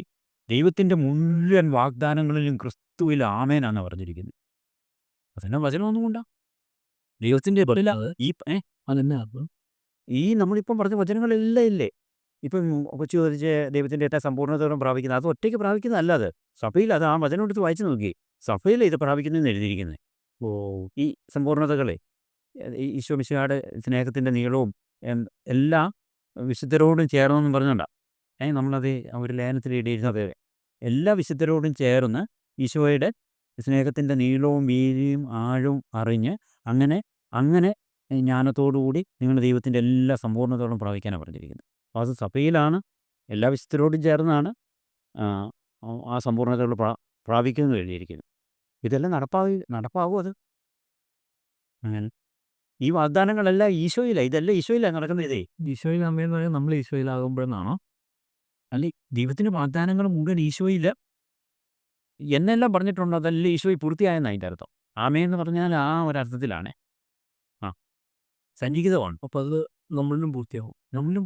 ഈശോയിൽ നമ്മളാകുമ്പോൾ ഈശോയിലുള്ളതെല്ലാം നമ്മളിൽ ദൈവവചനത്തിലെ എല്ലാ വാഗ്ദാനങ്ങളും ഈശോയിൽ പൂർത്തിയായി. ആമേനാത് ആമേൻ എന്ന് പറഞ്ഞാൽ ഓ എന്നാണോ പറയുന്നത് അങ്ങനെ അത് നമുക്ക് നമ്മൾ ഈശോയിലാകുമ്പോൾ നമുക്കും വാഗ്ദാനങ്ങൾ ഓക്കെ ഈശോയിലാക്കി ആ അല്ലാതെ ഇനി അത് ഈ ദൈവം വാഗ്ദാനം ചെയ്തല്ല ഇങ്ങനെ ഒരിക്കലും പ്രാപിക്കപ്പെടാതെ ഇങ്ങനെ കിടക്കുന്നതല്ല. അത് ഈശോയിലെല്ലാം ഈശോയിൽ മാനുഷികമായി എന്ന് പറഞ്ഞാൽ ഭൂമിയിലേക്ക് എല്ലാം വന്നു കഴിഞ്ഞു. എല്ലാം ആമേനാ. അതിനു മുമ്പ് വാഗ്ദാനമായി കടന്നതെല്ലാം ഇപ്പം നമുക്ക് നമ്മൾ വായിക്കുന്ന പിതാവ് ഈശോയെ സ്നേഹിക്കുന്നതിന് ആ കൽപ്പനയില്ലേ, ഇതെല്ലാം ഈശോയിൽ ആമേനാ നമുക്ക് പാലിക്കാനേ. ഇപ്പം ദൈവത്തിൻ്റെ എല്ലാ സമ്പൂർണ്ണതകളും പ്രാപിക്കാൻ ഈശോയിൽ ആമേനാ. സർവ്വസ്ഥരോടും ചേർന്ന് ഈശോയുടെ സ്നേഹത്തിൻ്റെ നീളവും വീതിയും ആരും അറിയാൻ ആമേനാ. അങ്ങനെ അത് നമ്മൾ ഭൗതിക ശരീരത്തെ സജീവ അവയവമാകുമ്പോൾ നമ്മളിലും ആകുമല്ലേ വചനം പാലിച്ച് ഈശോയിലായത്. നമ്മൾ ഈശോയിലാകുമ്പോൾ ഇതെല്ലാം നമ്മളിലേക്ക് വ്യാപിക്കുമോ? നമുക്ക് ബോധ്യപ്പെട്ട ഓരോ കുഞ്ഞു കാര്യങ്ങളും നമ്മൾ ജീവിക്കാൻ തുടങ്ങാന്നുള്ളതാണ്. ഓരോന്നുമേ ഇത് വലിയ കാര്യങ്ങളിലൊന്നും തുടങ്ങണ്ട, പക്ഷേ തുടങ്ങുന്നത് മുഴുവൻ വലിയ കാര്യമാണ് താൻ. അപ്പം നമ്മൾ കണ്ണുകളെ നിയന്ത്രിക്കാനായിട്ട് തീരുമാനിച്ച് കണ്ണുകളെ നിയന്ത്രിക്കാൻ തുടങ്ങുമ്പോൾ അത് വലിയ കാര്യമാവും. കാരണം സൗണ്ട് ഐസാവുക, നമുക്ക് സൗണ്ട് ഐസായ സൗണ്ട് ബോഡി ആവുക. നമ്മൾ ഇത്രയും വലിയ പ്രോസസ്സാണ് നടക്കുന്നത്. അതിൻ്റെ ഒരു ലംഘനം വന്നു കഴിയുമ്പോൾ നമുക്കറിയാമല്ലോ, നമ്മുടെ ജീവിതത്തിൽ തന്നെ നമുക്ക് ഓരോ കാര്യങ്ങളെ വഴി അറിയത്തില്ലേ എന്നാ വ്യതിചലനം വരുന്നത് അല്ലേ. ശിവ ലോകത്തിൻ്റെ ഗ്രേസിലായിരിക്കുമ്പോൾ ലോകത്തിൻ്റെ മേൽ മുഴുവനുള്ള ആ പവർലെസ്സായി മാറുക. പിന്നെ നമ്മളിലേ അത്തരം വ്യത്യാസത്തിലേക്കാണ് നമ്മൾ പോകുന്നത്. അന്നത്തെ ചെപ്പുന്നവർ പറയുന്നതനുസരിച്ച് അത് ഇതും അതെ, ഈ വർത്താനം അതെ, കെയർലെസ് വാക്കുകൾ നമുക്ക് നോക്കുമ്പോൾ അത് പ്രശ്നമില്ലാത്ത പോലെ തോന്നുവേ, പക്ഷേ ഈ നമുക്ക് ദ്രവിക്കില്ല നടക്കുന്നത്. നമ്മളിലുണ്ടാവുന്ന പേർഫെക്ഷൻ ചുമ്മാ അങ്ങ് പോവില്ലേ, കാണുന്നില്ല. അത് ചെറിയ കാര്യങ്ങൾ എന്ന് പറയുന്നത് അങ്ങനത്തെ ഒരു തലമുണ്ടേ, നമ്മൾ നോക്കുമ്പോൾ അതൊരു എന്നതാ ഒരു പ്രശ്നമില്ലാത്തത് പോലെ തോന്നത്തുള്ളൂ. ഇതല്ല, പക്ഷേ ദൈവമായിട്ടുള്ള റിലേഷനിൽ ഇത് ഇച്ചിരി അകലമാണേലും ഇത് കണക്ഷൻ ഉണ്ടായില്ല, തീർന്നില്ലേ. ഇങ്ങനെ മനസ്സിലാകാതെ കെയർലെസ് വാക്കാകില്ലേ പറഞ്ഞിട്ടുണ്ടെങ്കിലും അത് കേട്ടപ്പോൾ കുറേ ചിരിച്ചു കഴിഞ്ഞപ്പോഴത്തേക്കും എന്തോ ഒരു ചോർച്ച വന്നു, ഓയിഡ് വന്നില്ലേ, ഒരു ലീക്ക് വന്നു, എന്തൊരു ലീക്ക് വന്നു. അത് കൃത്യം മനസ്സിലാവും. ഒന്നും റെസ്പോൺസ് ചെയ്തില്ല, ഭയങ്കരമായിട്ട് അങ്ങ് ചിരിച്ച് സപ്പോർട്ട് ചെയ്തോളും. കുറച്ചപ്പോഴത്തേക്ക് ഭയങ്കരമായിട്ട് എന്തോ ഒരു ചോർന്നു എന്നിട്ട് പോയിട്ടുണ്ടാവും. അത് നമ്മൾ ലോക്കലായി പോകും. പിന്നെ നമ്മൾ ഈ ഭൂമിയിലേക്ക് കഴിയാൻ തുടങ്ങും. പിന്നെ അല്ലാതെ നമ്മളിപ്പം നമ്മളിങ്ങനെ ധ്യാനിച്ച് ഈശോയുടെ വചനത്തിലും ഈശോയുടെ വലിയ പ്രത്യാശയിലല്ല, നമ്മൾ നല്ലൊരു ആന്തരിക ഇങ്ങനെ ഒരു പ്രത്യാശയിൽ നമ്മളിങ്ങനെ ഉയർന്ന് ഭൂമി നിൽക്കാതെ നമ്മളിങ്ങനെ ഉയർത്തി നിർത്തുക. പക്ഷേ നമ്മൾ ഇച്ചിരി കഴിയുമ്പോഴത്തേന് ഇതിലേക്ക് വരുമ്പോഴത്തേനും നമ്മൾ ഭൂമിയിലാവും, ലോക്കൽ പ്രശ്നങ്ങളാവും, ഇതാവും. വാർത്തയിൽ എന്നാ പറഞ്ഞിരിക്കുന്നത്, ആർഗ്യുമെൻ്റ് ആവും, എമൗസിലേക്കുള്ള യാത്രയാവും. പിന്നെ മ്ലാനമതലാവും. അവർ മ്ലാനമതലായിരുന്നു. സഖിറ്റും ബാധിച്ചോ പോകുന്നത് യോണി നോക്കിയായിരുന്നു. അത് അങ്ങനെ ഒരു അവസ്ഥയാവുക നമ്മുടെ ഉള്ളേ. അന്നേരം ആകെ നമ്മൾ ഡിമ്മായി, പിന്നെ ലോക്കൽ ഇങ്ങനെ ആയി നമ്മൾ പറഞ്ഞുകൊണ്ടിരുന്ന മനുഷ്യരാ. തന്നെ തന്നെ മുന്നോട്ട് ചെയ്ത് വെക്കണം, ഓർത്ത് വെക്കാം. അങ്ങനെയാവും. അതുകൊണ്ട് കുഞ്ഞു കാര്യങ്ങൾ കേൾക്കാൻ പോകാതിരിക്കുക. ഇനി വല്ല ഗതികേടും കേട്ടാൽ അത് അറ്റൻഡ് ചെയ്യാതെ ഒരു ആബ്സെൻറ്റ് മൈൻഡഡ് ആയിട്ട് ദൈവത്തിൻ്റെ വചനത്തിലേക്ക് ഇങ്ങനെ വ്യത്യാസങ്ങളിലേക്ക് ഇവിടെ ആബ്സെന്റ് മൈൻഡായിട്ട് വിവേകം. അതെ അവർ ഇച്ചിരി ഒരു പറയുന്നവർക്ക് മനസ്സിലാവേ, അവർ വിഷയം മാറ്റിക്കോളൂ. അല്ലെങ്കിൽ നമ്മൾ സീരിയസ് ആണെന്ന് കണ്ട് ഇവരൊന്നും അന്നും നമ്മൾ പറയാനൊന്നും നോക്കിയായിരുന്നു. നമ്മൾ ഈ ലൈറ്റായിട്ട് ഞാനെന്തെങ്കിലും പറഞ്ഞില്ലേ, എപ്പം നമുക്ക് എന്നാ ഞാൻ പറഞ്ഞത്, അത് വാക്ക് പറഞ്ഞല്ലോ, എപ്പം നമ്മൾ ഒരു പരിഗണന ഇടുവോ അന്നേരം നമ്മളിൽ ലാഘവത്വങ്ങൾ വരാൻ തുടങ്ങുമല്ലേ, അന്നേരം നമ്മുടെ ബോഡിക്ക് മനസ്സിലാകാൻ തുടങ്ങും. കഴിഞ്ഞു റേഞ്ച് മാറി. ഏതാ ഒരു നല്ല വാക്ക് ഞാൻ അതിനകത്ത് നമ്മൾ പറയുന്നുണ്ടായിരുന്നു. അങ്ങനെ നല്ലൊരു അത് നമ്മുടെ ഇത്ര ജീവിതകാലം കൊണ്ട് ഈ അനുഭവങ്ങളെല്ലാം നമുക്കിനി ഉണ്ട്. ഇനി പുതിയ അനുഭവങ്ങളിലൂടെ പഠിക്കേണ്ട കാര്യമൊന്നുമില്ല, അല്ലേ. എല്ലാം ഉണ്ട്, എല്ലാവർക്കും ഉണ്ട്. പറ്റിയ അനുഭവങ്ങളും നമുക്ക് എങ്ങനെയാണ് PhD ഇതുണ്ട്, പല PhD, double doctorate, triple doctorate ഒക്കെ എല്ലാം ഉണ്ട്. ഇനി നമുക്ക് അതിൻ്റെ ഇതൊന്നും കാര്യമില്ല. ഇനി വീണ്ടും ഒരു ഡോക്ടറേറ്റ് എടുക്കാൻ പോകേണ്ട കാര്യമില്ല. ഇനി വചനം പാലിക്കുക, വചനം നിലനിൽക്കുക, അത് കുഞ്ഞു കാര്യമായ അഭിവൃദ്ധി അനുസരിച്ച് This is always a bit posture. Supposed to. Oh, അതെ അതെ അതെ വലിയൊരു പ്രാർത്ഥന. ഈശോ ഫ്ലാറ്റാകുന്ന പ്രാർത്ഥനയാണ് ഈസ് ആ ട്രസ്റ്റ് യു വേഴ്സ്.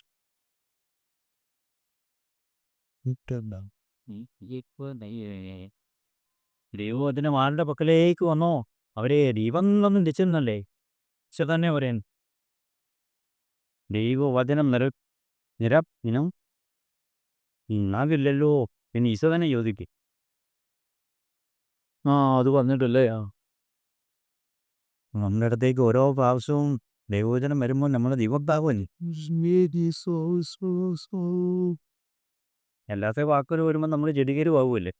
അല്ലാതെ എല്ലാത്ത കാഴ്ചകളും കഴിവുകളും എല്ലാം വരുമ്പോൾ നമ്മൾ ജഡികരാകുമല്ലേ. നിങ്ങൾ പറഞ്ഞ പോലെ ഗോക്കൊക്കെ വരുന്ന പോലെയാ.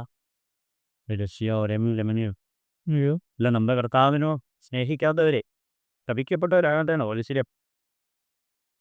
നമ്മുടെ കർത്താവിനോട് അൺഡൈയിങ് ലവ് ഉണ്ടായിരിക്കട്ടെ, മരിക്കാത്ത സ്നേഹം. ഇംഗ്ലീഷിൽ അത് വായിക്കുമ്പോൾ ഭയങ്കര അൺഡൈയിങ് ലവ്. ഈശോയെ വേഗം വരണമേ. ഇതിന് വന്നുണ്ടാവും ഒരുപാട് അവസാനിപ്പിക്കും.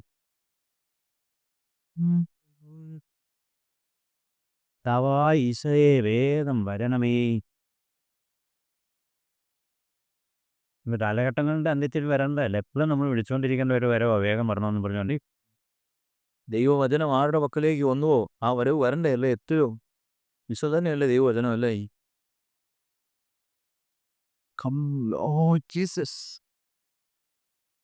ഉണ്ടല്ലോ അതെ. ഇതാണ് നമ്മൾ എപ്പോഴും ഉദ്ദിനം പാലിച്ചാൽ വേഗം എത്താൻ. ഈശോയല്ല അപ്പനും എല്ലാം കൂടെ അപ്പനും ഈശോയോട് വന്നു കഴിഞ്ഞാൽ പിന്നെ സ്വർഗം അങ്ങോട്ട് വരുമല്ലേ.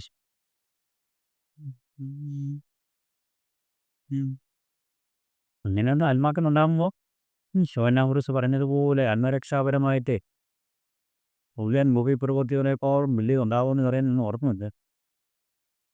ആ ഒരു മഹാസാധ്യത നമ്മളെപ്പോഴും എഴുതി ചെയ്തുകൊണ്ടിരുന്ന കുഴപ്പമില്ല. ഇതെല്ലാം മറന്നു പോകുമ്പോഴാണ് നമ്മൾ ഒരു രൂപ മനുഷ്യനായിട്ട് തോന്നി. അതെ അതെ ഒരു സമയത്തെ എനിക്കാണെങ്കിലേ ഞാൻ എന്തൊക്കെയാ പറയാതോ എന്നോട് തോന്നുവേ ഒരു ഭയങ്കര ഇനോക്വസ് ആയിപ്പോ കൊടുക്കുകയെന്നോ. അതെ ഒരു ബിലോ റേഞ്ചിൽ പോയിട്ട് അങ്ങനെ നമ്മൾ തന്നെ ഒരു വേസ്റ്റ് ആൻഡ് പോകുമ്പോ തരം ആ റേഞ്ചിൽ പോകുന്നില്ലായിരിക്കും. പിന്നെ വചനത്തിൽ ദൈവം പറഞ്ഞ നമ്മൾ ഊക്ക മനുഷ്യരായിട്ടല്ലല്ലോ, ദൈവം മഹാമഹത്വത്തിലില്ല. നമ്മൾ ഓരോരുത്തരെയും ക്രിസ്തുവിൻ്റെ വില കൊടുത്ത് ഉയർത്തിയതല്ലേ. അത് വചനം ധ്യാനിക്കുമ്പോൾ അങ്ങനെ വചനത്തിൽ നിലനിൽക്കുമ്പോൾ നമുക്ക് മനസ്സിലാവും. വലത്തെ കേൾക്കുമ്പോൾ നമ്മളെ മനസ്സിലാവും നമ്മളാരാന്നും നമുക്ക് എന്നാ വിലയാ. പിതാവായ ദൈവം ഈശോയെ സ്നേഹിക്കുന്നവരെ സ്നേഹിക്കപ്പെടുന്നവരാണ് നമ്മളെന്ന്. ഉത്തരം തമ്പുരാൻ അതുപോലെ സ്നേഹിക്കുന്നു. ആ സ്നേഹം പരിശുദ്ധാത്മാവാണെന്നോ അവിടെയാണ് നമ്മളെന്ന്. നമുക്ക് വേണ്ടിയാണോ തൻ്റെ ഏകജാതനെ നൽകുവാൻ തക്ക വിധം നമ്മളെ അത്രമാത്രം നമ്മൾ ഓരോരുത്തരെ സ്നേഹിച്ചെന്നുകൂടെ അധികം നമ്മുടെ ഉള്ളിൽ ഏറ്റു പറയാനേ. അല്ല ലോകത്തെ സ്നേഹിക്കുന്നുള്ള ആ ജനറൽ ഇതല്ല. എന്നെ സ്നേഹിച്ചിരിക്കുക തൻ്റെ ഏകജാതനെ നൽകുവാൻ തക്കുവരി.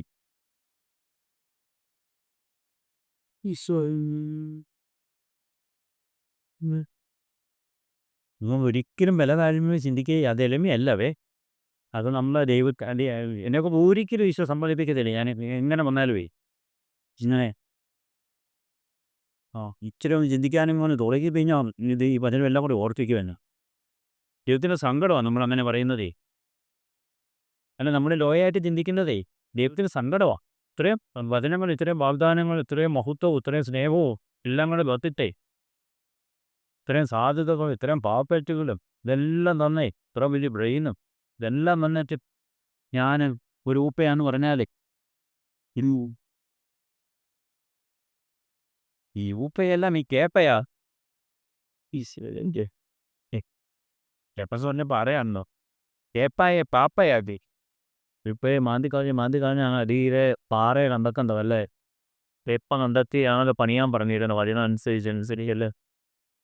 സഭയെ കണ്ടെത്തിയപ്പോഴേ അപ്പോൾ വൈകാ എന്നൊക്കെ പാറയുമ്പോൾ തന്നെ സങ്കീർത്തനത്തിലൊക്കെ ഞാൻ എഴുതിയിട്ടുണ്ട്.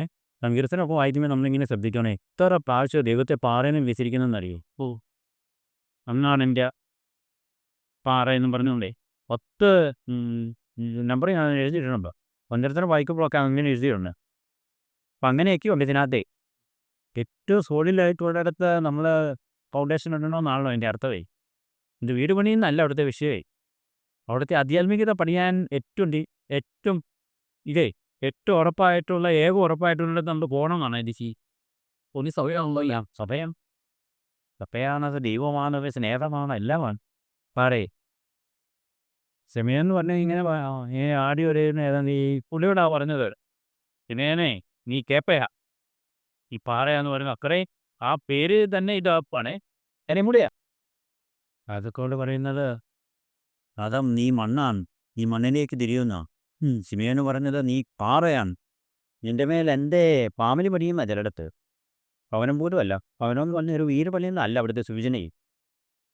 അത് ബിൽഡ് മൈ ഫാമിലിയ ദൈവത്തിൻ്റെ. അങ്ങനെ ഇംഗ്ലീഷിൽ ഈ അപ്പോൾ നമ്മുടെ അവസാന അന്ത്യവിധിയിലെയൊക്കെ ഇത് പറയുന്നതേ ഇംഗ്ലീഷിൽ ഇന്നും പറയുന്നത്, ഇന്നലെ ഞാനെന്നെ ശ്രദ്ധിച്ചത് ഈ എൻ്റെ ഈ ഫാമിലി മെമ്പേഴ്സിനോട് ചെയ്തതെന്നും പറഞ്ഞുകൊണ്ടാണ് അവിടെ ഈശോയെ എൻ്റെ ചെറിയവരൊന്നും അല്ല പറഞ്ഞിരിക്കുന്നത്, എൻ്റെ ഫാമിലി മെമ്പേഴ്സിന് സഭയോടുള്ള ഇതിലാണ് അതിൻ്റെ ആ അന്ത്യവിധിയെല്ലാം കിടക്കുന്നതേ.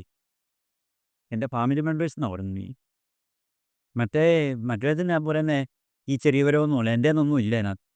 ഈ നെഗറ്റീവായിട്ടുള്ളവരോട് പറയുന്നത്, ശവിക്കപ്പെട്ടവരോട് പറയുന്നത് ഈ ചെറിയവർക്ക് ചെയ്യാതെ ഉള്ളൂ, എൻ്റെ ഒന്നും ഇല്ല അതിനകത്ത്. മറ്റേതിനകത്താണ് പറഞ്ഞിരിക്കുന്നത് എൻ്റെ ഫാമിലി മെമ്പേഴ്സിന് ചെയ്താ ഇപ്പം എനിക്ക് തന്നെ ചെയ്തതന്നെ. അത്രയും വലിയ വ്യത്യാസം അതാണ് ഇംഗ്ലീഷ് വായിക്കുമ്പോൾ കിട്ടുന്ന, അല്ല ഒരു ബോധ്യത്തിൽ വായിക്കുമ്പോൾ കിട്ടുന്നൊരു വില ഇതേ. നമുക്ക് ഇവിടെ ഫാമിലി ആണെങ്കിലും ബിസിനസ്സാണെങ്കിലും ചെറിയവരാണെങ്കിലും എന്തോ ഇന്ന് തന്നെ അത് ഈ ക്രിസ്തീയ ജീവിതത്തിൽ ഞാനത്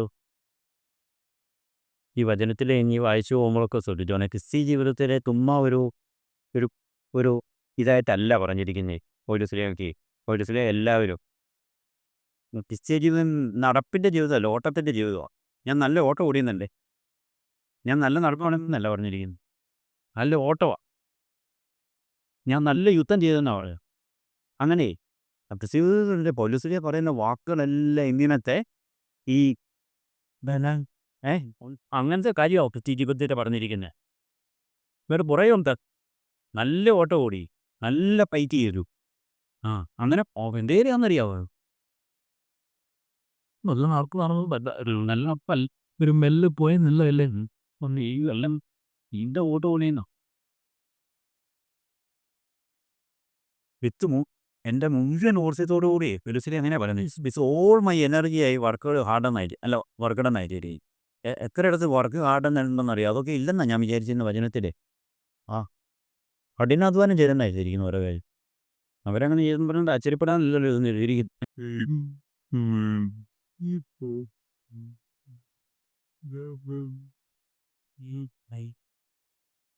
എൻ്റെ ശരീരത്തെ മേരിക്ക് ഞാൻ കർശനമായിട്ട് ഇത് ചെയ്തെന്നാണ് പറയുന്നത്. അയാൾ പൗലോസിലെയാണ് ഓർക്കണേ, അല്ല നമ്മൾ പൗലോസിലെ അത്രയും ഇതിലുള്ള മനുഷ്യനല്ലേ.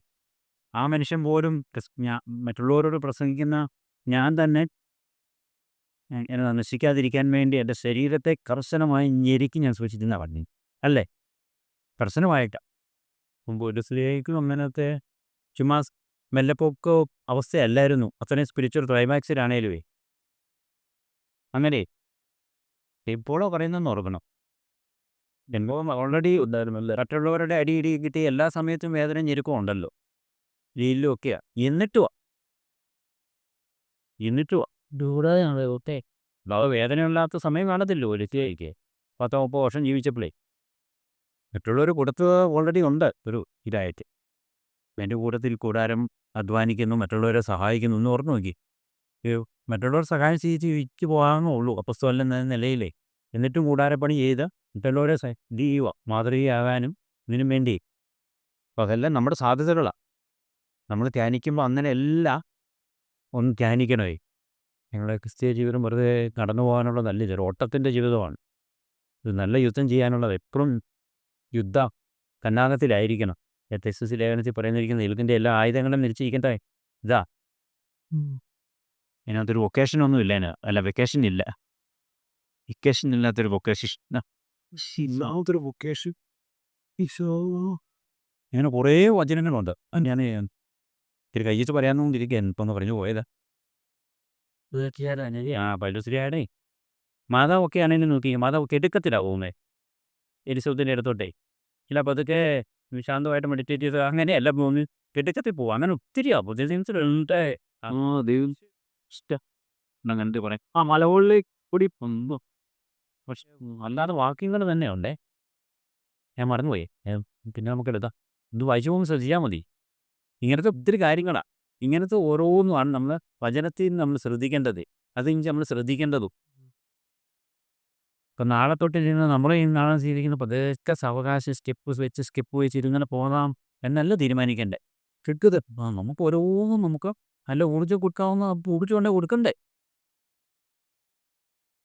അല്ലെങ്കിൽ പതുക്കെ ധ്യാനിച്ചിട്ട് റുക്കുവൊക്കെ ഒന്ന് നോക്കിയിട്ടൊക്കെ അങ്ങനെ നല്ല സ്ഥലത്തേക്ക് അങ്ങനെയല്ലല്ലോ.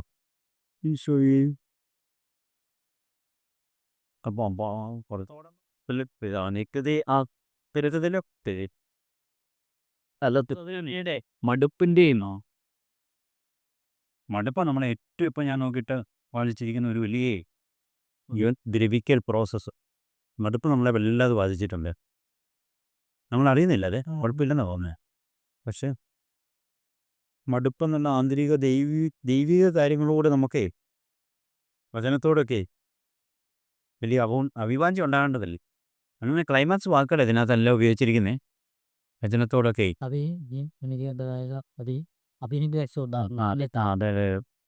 ഓരോ കാര്യങ്ങളും നല്ലപോലെ ചെയ്യാൻ നമുക്ക് ഈ ഒരു പ്രേരണ. ഇപ്പം പ്രാർത്ഥിക്കുന്നതിനാണേലും തല്ലിക്കൂട്ടിയൊരു കൊന്തയല്ലാതെ നല്ലപോലൊരു കൊന്ത നമുക്ക് പറ്റും. അങ്ങനെ നമ്മൾ ചെക്ക് ചെയ്തൊന്നും ഓവർ റൈറ്റിംഗ് വരാതെ നമ്മൾ ശ്രദ്ധിക്കുന്നില്ലേ. ആ ഒരു ഇച്ചിരി നമ്മളെ ശ്രദ്ധ കൊടുത്താൽ ഇച്ചിരി ഭാരമൊക്കെ ആയിരിക്കും ആദ്യം, ഒരു ഞെരുക്കും പിഴയൊക്കെ ഉണ്ടാകുമായിരിക്കുമേ. പക്ഷെ പ്രാർത്ഥിച്ച് മുന്നേറിയാൽ കായനോട് ദൈവം പറഞ്ഞ് ഓർക്കണം, നല്ലതുപോലെ ചെയ്തിരുന്നെങ്കിൽ നീയും സ്വീകരിച്ചപ്പോഴും ഇല്ലായിരുന്നു. പോയി അതെന്നെ ഇപ്പം കയെ ചെയ്യുകയും ചെയ്തു. ഇതൊന്നല്ല ചെയ്യും. നല്ലതുപോലെ ചെയ്തില്ല അവിടെ എല്ലാം ഈ കരുചരപ്പിച്ച ഗുഡും ബെറ്ററും ഒക്കെ വെച്ചിരിക്കുന്നിടത്തേ ഡിഗ്രിക്ക് അർപ്പിച്ചു. ഇപ്പം നല്ലപോലെ ചെയ്യാവുന്നില്ല, നല്ലപോലെ അങ്ങ് ചെയ്തു തുടങ്ങാം. അപ്പം അത് 1000 കാര്യങ്ങളുണ്ട്. ഇപ്പം തന്നെ സംസാരത്തെ നിയന്ത്രിക്കുക, കണ്ണുകളെ നിയന്ത്രിക്കുക, നല്ലപോലെ ഇരിക്കുക, നല്ലപോലെ എഴുന്നേൽക്കുക, ഓരോന്നും നല്ലതുപോലെ കെയർലെസ്സായിട്ട് വാക്കുകൾ പറയാതിരിക്കുക. 1000 കാര്യങ്ങൾ കാണും. ഓരോ നിമിഷം ജീവിക്കുന്നതിൻ്റെ ഒരു കൗദാശിക ജീവിതത്തിലേക്ക് നമുക്ക് ഉയരാം. അയ്യോ, അങ്ങനെ ബലിപീഠത്തിൽ വൈദികൻ അപ്പവും മോസ്തിയും എടുത്ത് കുദാശവചനം പറയുമ്പോൾ മാത്രമല്ല, ഓരോ നിമിഷവും ഈ കൗദാശികത്വത്തിലേക്ക് നമ്മുടെ ജീവിതം ഉയരുകയാണല്ലോ അല്ലേ. വചനം പാലിച്ച് അലിച്ചു പോകുമ്പോഴേ ഈ വൈദികൻ ബലിപീഠത്തിൽ ഉയർത്തുന്ന അതേ ആ അവസ്ഥയിലേക്ക് അല്ലേ ഓരോ നിമിഷവും മാറുകയല്ലോ.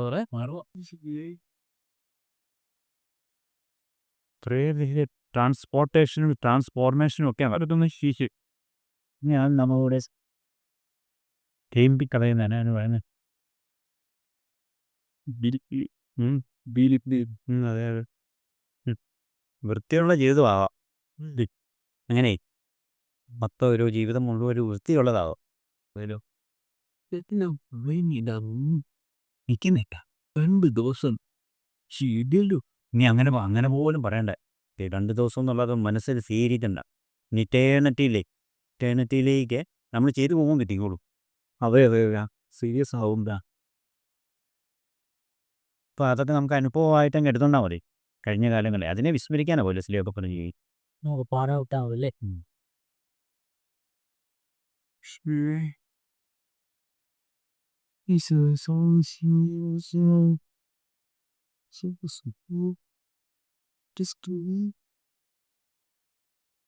നമ്മൾ ഒറ്റയ്ക്കല്ലല്ലോ. ദൈവവും മാതാവും സത്യരാവും മാലാഹമാരും സ്വർഗം മുഴുവനും ചിലർണക്കരുത്തിലെ ആത്മാക്കളും കൺമനസ്സുള്ള എല്ലാവരും നമ്മളെ സഹകരിച്ചോളൂ. ഒന്ന് പേടിക്കുന്ന നമ്മൾ ഒറ്റയ്ക്ക് നടക്കുന്ന ഒരു ദ്വന്ദ്വയുദ്ധമൊന്നും അല്ലല്ലോ, മല്ലയുദ്ധമൊന്നും അല്ല. കർത്താവിൻ്റെ നാമത്തിൽ എറിയുന്ന ഒരു കല്ലാണ്. ഓ അങ്ങനെ പറഞ്ഞാണ് അറിയുന്നത്. അങ്ങനെ തവിന്ന് പറയും. ആണോ? പിന്നെ മാവ് കല്ലെറിയുന്നതല്ല അല്ലേ? ഇപ്പോൾ പൊന്തയാ 5 കല്ലുകളല്ലേ എടുത്തെ, മിനുസമുള്ള കല്ലുകൾ. ഒരു കല്ല് മതിയായിരുന്നു. 5 കല്ല് എടുപ്പിച്ച് നോക്കി. കൊന്തയുടെ ഒരു പൂജനയും കൂടെ ഇനി 5 രഹസ്യങ്ങളോ മിനുസമുള്ള കല്ല ചിപ്പിച്ചെങ്കിൽ അന്നേരം മാത്രമേ അങ്ങനെയും കാണുവേ. കൊന്ത ചെല്ലിച്ചില്ലല്ലേ മിനുസമുള്ള ആകുന്നതേ. മൂക്കാവോ?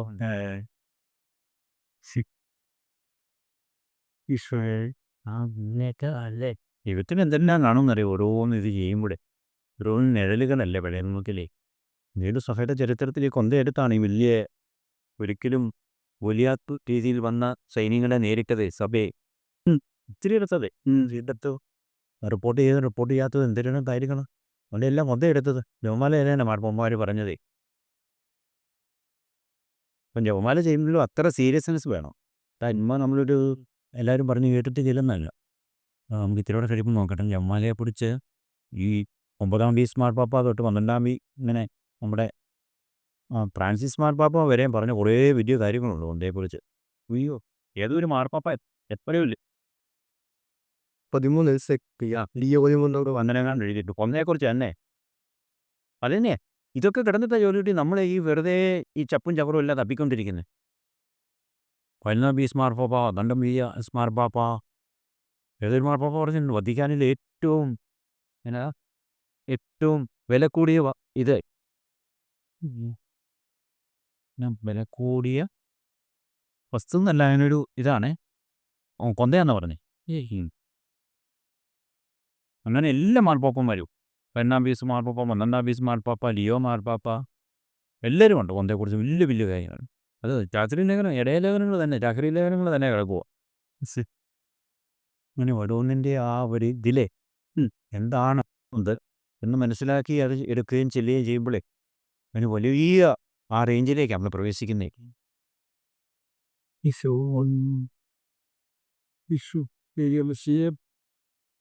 നമുക്ക് ഭയങ്കര ഇതിയേസല്ല പോകണ്ട കേട്ടോ.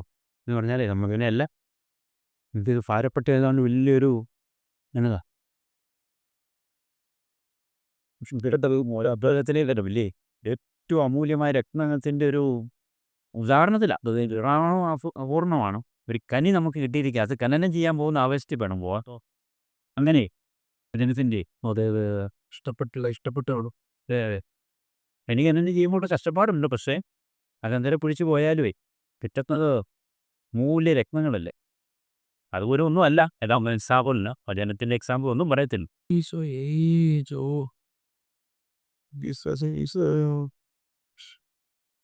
മാതാവായി ഉണ്ണീശോ എടുത്ത പോലൊരു മത്സല്യത്തോടെ വേണം വചനത്തൊക്കെ എടുക്കാൻ.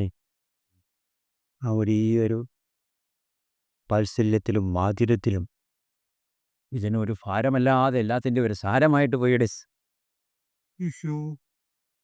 വചനം എടുക്കുമ്പോൾ ഞാൻ ഇന്നലെ അവർ ചോദിച്ചപ്പോഴിങ്ങനെ പഴയ നിയമത്തിൽ ഓരോതേ ഒക്കെ ചോദിച്ചപ്പോഴേ അല്ല ഓരോ കാര്യങ്ങളിങ്ങനെ പഴയ നിയമത്തിൽ ഇത്തിരി കൊലയും അങ്ങനെയൊക്കെയാണല്ലോ വചനത്തിൽ കിടക്കുന്നതേ. ചിലപ്പോൾ അത് നമ്മളൊരു ടെലിവിഷനോ അല്ലെങ്കിൽ എന്നേലും ഒരു ഇത് മേടിക്കുമ്പോൾ അതിനകത്ത് വലിയ സങ്കീർണം ഇതല്ല ഇരിക്കുന്നത്. ഇതെല്ലാം കൊണ്ടിട്ട് ഇതൊക്കെ എന്നാത്തിന് നമ്മൾ ആ സ്ക്രീനിൽ ഇത് കണ്ടാൽ പോരെ അല്ലേ. വചനത്തിനകത്തേ ഇതിനകത്ത് എന്തെല്ലാം വചനം അഴിച്ചു കണ്ടിട്ടുണ്ടോ? റേഡിയോ ഇതിനകത്തും അതിൻ്റെ അകത്ത് ആ പ്രോസസ്സാണല്ലോ മനസ്സിലാവുന്നത് അല്ലേ. കമ്പ്യൂട്ടറിൻ്റെ അകത്താണെങ്കിൽ അടിച്ചാൽ എന്തെല്ലാം സാധനങ്ങളല്ലേ. അതെ അതിനകത്തെ അഴിച്ച് നമ്മളേ അതിപ്പോൾ സങ്കീർണതയല്ലല്ലോ, ഇതുവഴി ഉണ്ടാകുന്ന റിസൾട്ട് അല്ലേ നമ്മൾ നോക്കണ്ടേ. അതുവഴി ഇതിൻ്റെ എല്ലാ സങ്കീർണതകളുടെ എല്ലാം അകത്ത് വെച്ചിട്ട് ഈശോ ഒന്നും വന്നല്ലോ. ഈശോയുടെ മുഖത്തേക്ക് നോക്കിയാൽ പോരെ. അങ്ങനെ തന്നെ ഈശോ ആകാൻ ഭാരപ്പെട്ട് ധ്യാനം ചെയ്യാൻ ചെയ്ത് എൻ്റെ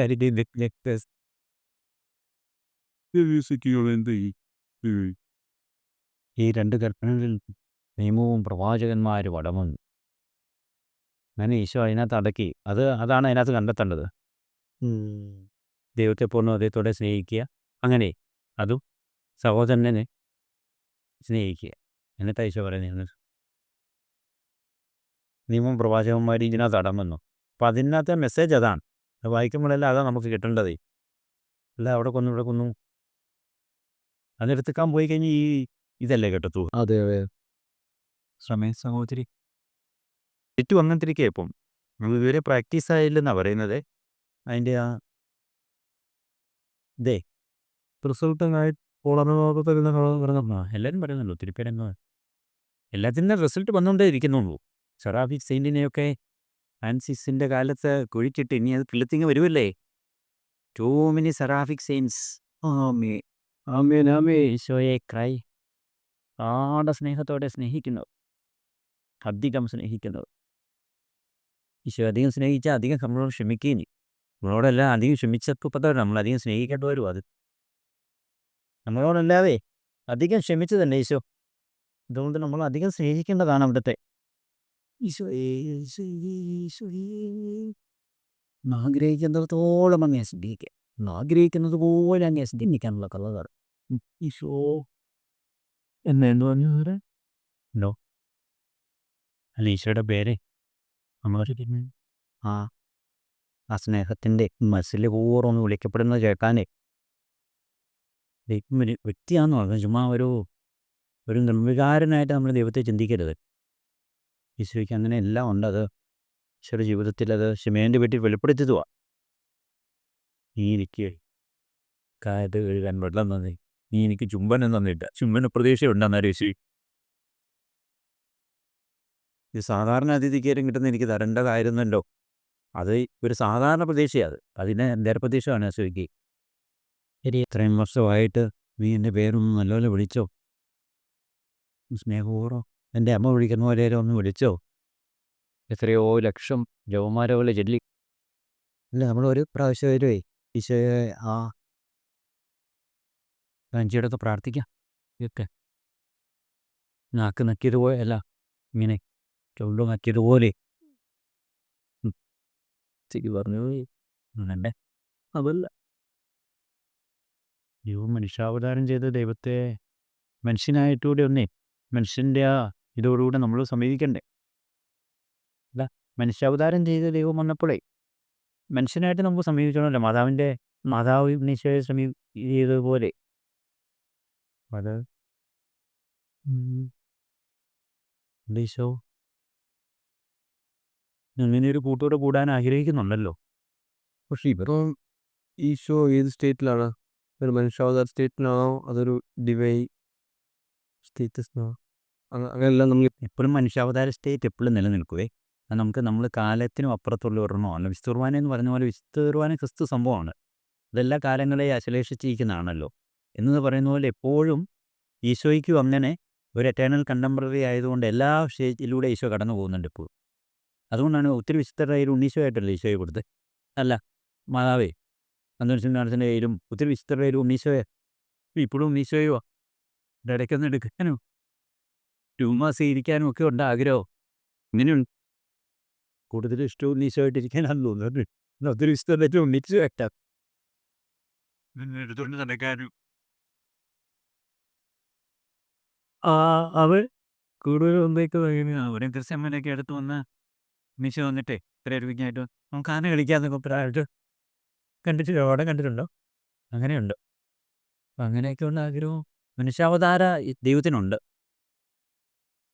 അത് ഈശോയുടെ എല്ലാത്തിലും ഒരു സൂചനയുണ്ട്. അപ്പം ദൈവത്തിൻ്റെ വധ്യത്തിൽ അതും ഉണ്ണീശോയായിട്ടല്ലോ. ഒത്തിരി ഉണ്ണീശോ ഏത് സ്റ്റേറ്റിലാണെങ്കിലും എപ്പോഴും സ്നേഹക്കൊതിയിലാണോ ഉണ്ണീശോ അല്ല ദൈവം ഈശോയെ. ദൈവം സ്നേഹക്കൊതിയനാണ്. അതാണ് ദൈവത്തിന് കിട്ടാത്തതും. നമ്മൾ വീണ്ടും ഒരുങ്ങുന്നത് എല്ലാവരും ഒരുക്കുന്നത് കാണുമ്പോൾ ദൈവത്തിന് സങ്കടം വരുന്നതാണ്. ഭൂമിയിലോട്ട് നോക്കുമ്പോൾ എല്ലാവരും നിന്നെ പരിശുദ്ധൻ ബാലാനാണോ വരുന്നത്? ആരും ഒരു മകനായിട്ട് വരുന്നില്ലേ? അങ്ങനെ അപ്പോൾ ദൈവത്തിൻ്റെ ദൈവഭാഗത്ത് നിന്ന് ചിന്തിക്കും എന്ത് വേദനയായിരിക്കും എന്നറിയോ. നമ്മൾ ഓർക്കുന്ന നമുക്ക് വലിയ ദൈവത്തോട് വലിയ ഔദാര്യമോ കാണിക്കുന്നേ. പരിശുദ്ധം പാടിയേക്കാം. ഒന്ന് അപ്പാന്ന് വിളിക്കാമെന്ന് പ്രതീക്ഷിക്കുന്നുണ്ട്. ദൈവം പഴയ നിയമത്തിൽ അത് പറയുന്നുണ്ടല്ലോ, നിങ്ങൾ എന്നെ പിതാവേ എന്ന് വിളിക്കൂ എന്ന് ഞാൻ വിചാരിച്ചു, പക്ഷെ വിളിച്ചില്ലേ. അങ്ങനെ പറയുന്നുണ്ട്, പരിഭവം പറയുന്നുണ്ട്. അതിനകത്തെ ഒരു അതും അതാ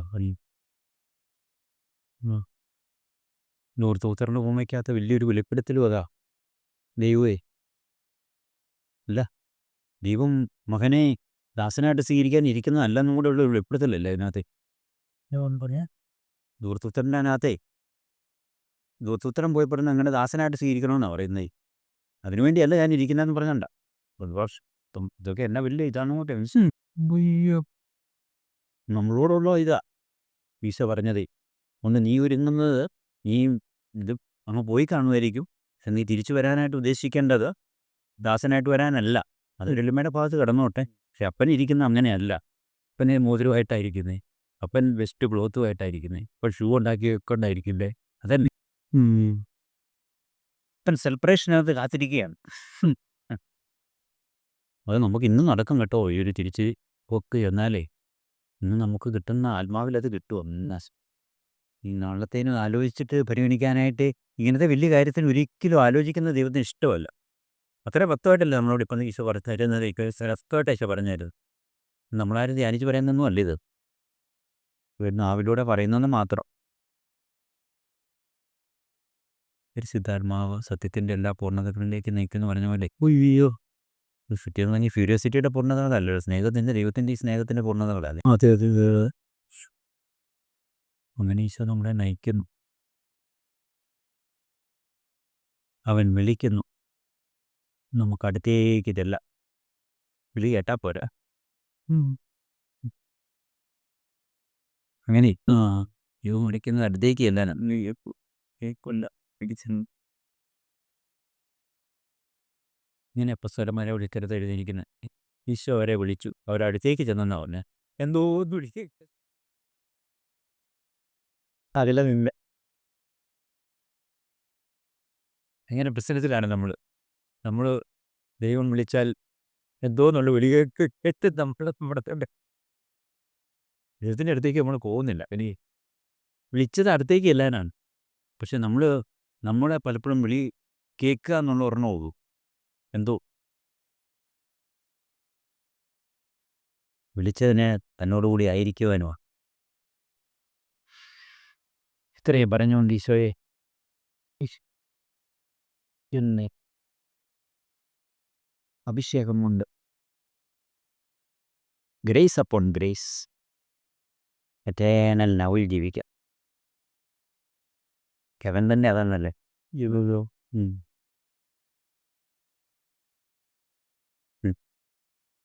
ഒരു വർഷത്തെ സ്നേഹം ഏതാനും ദിവസമാക്കിയെങ്കിൽ അല്ലേ, ഒരു ഭയങ്കര ഉദാഹരണം കേട്ടോ. അല്ലേ, യാക്കോബിനെ 7 വർഷത്തെ കഠിനാധ്വാനമേ റേച്ചലിനോടുള്ള സ്നേഹം കാരണം ഏതാനും വർഷമായിട്ടല്ലേ തോന്നിയുള്ളൂ. ഏതാനും ദിവസമായിട്ടേ തോന്നിയുള്ളൂ. അങ്ങനെയാണെങ്കിലേ ദൈവിക സ്നേഹം നിശ്ചിത തന്നെ ഒറ്റ നിമിഷവും എറ്റേണൽ ലവോ. അപ്പോൾ ഇപ്പം നമുക്ക് ജീവിക്കാം. ആ എറ്റേണൽ ലവിൽ നമുക്ക് അമന്യവെച്ചും പോയാൽ അതിൽ നിന്ന് ഇറങ്ങാതിരുന്നാൽ മതി. അതിന് നമുക്ക് കൃപ ചോദിക്കാം. കൃപ തരും. ഇറങ്ങാതിരിക്കുക.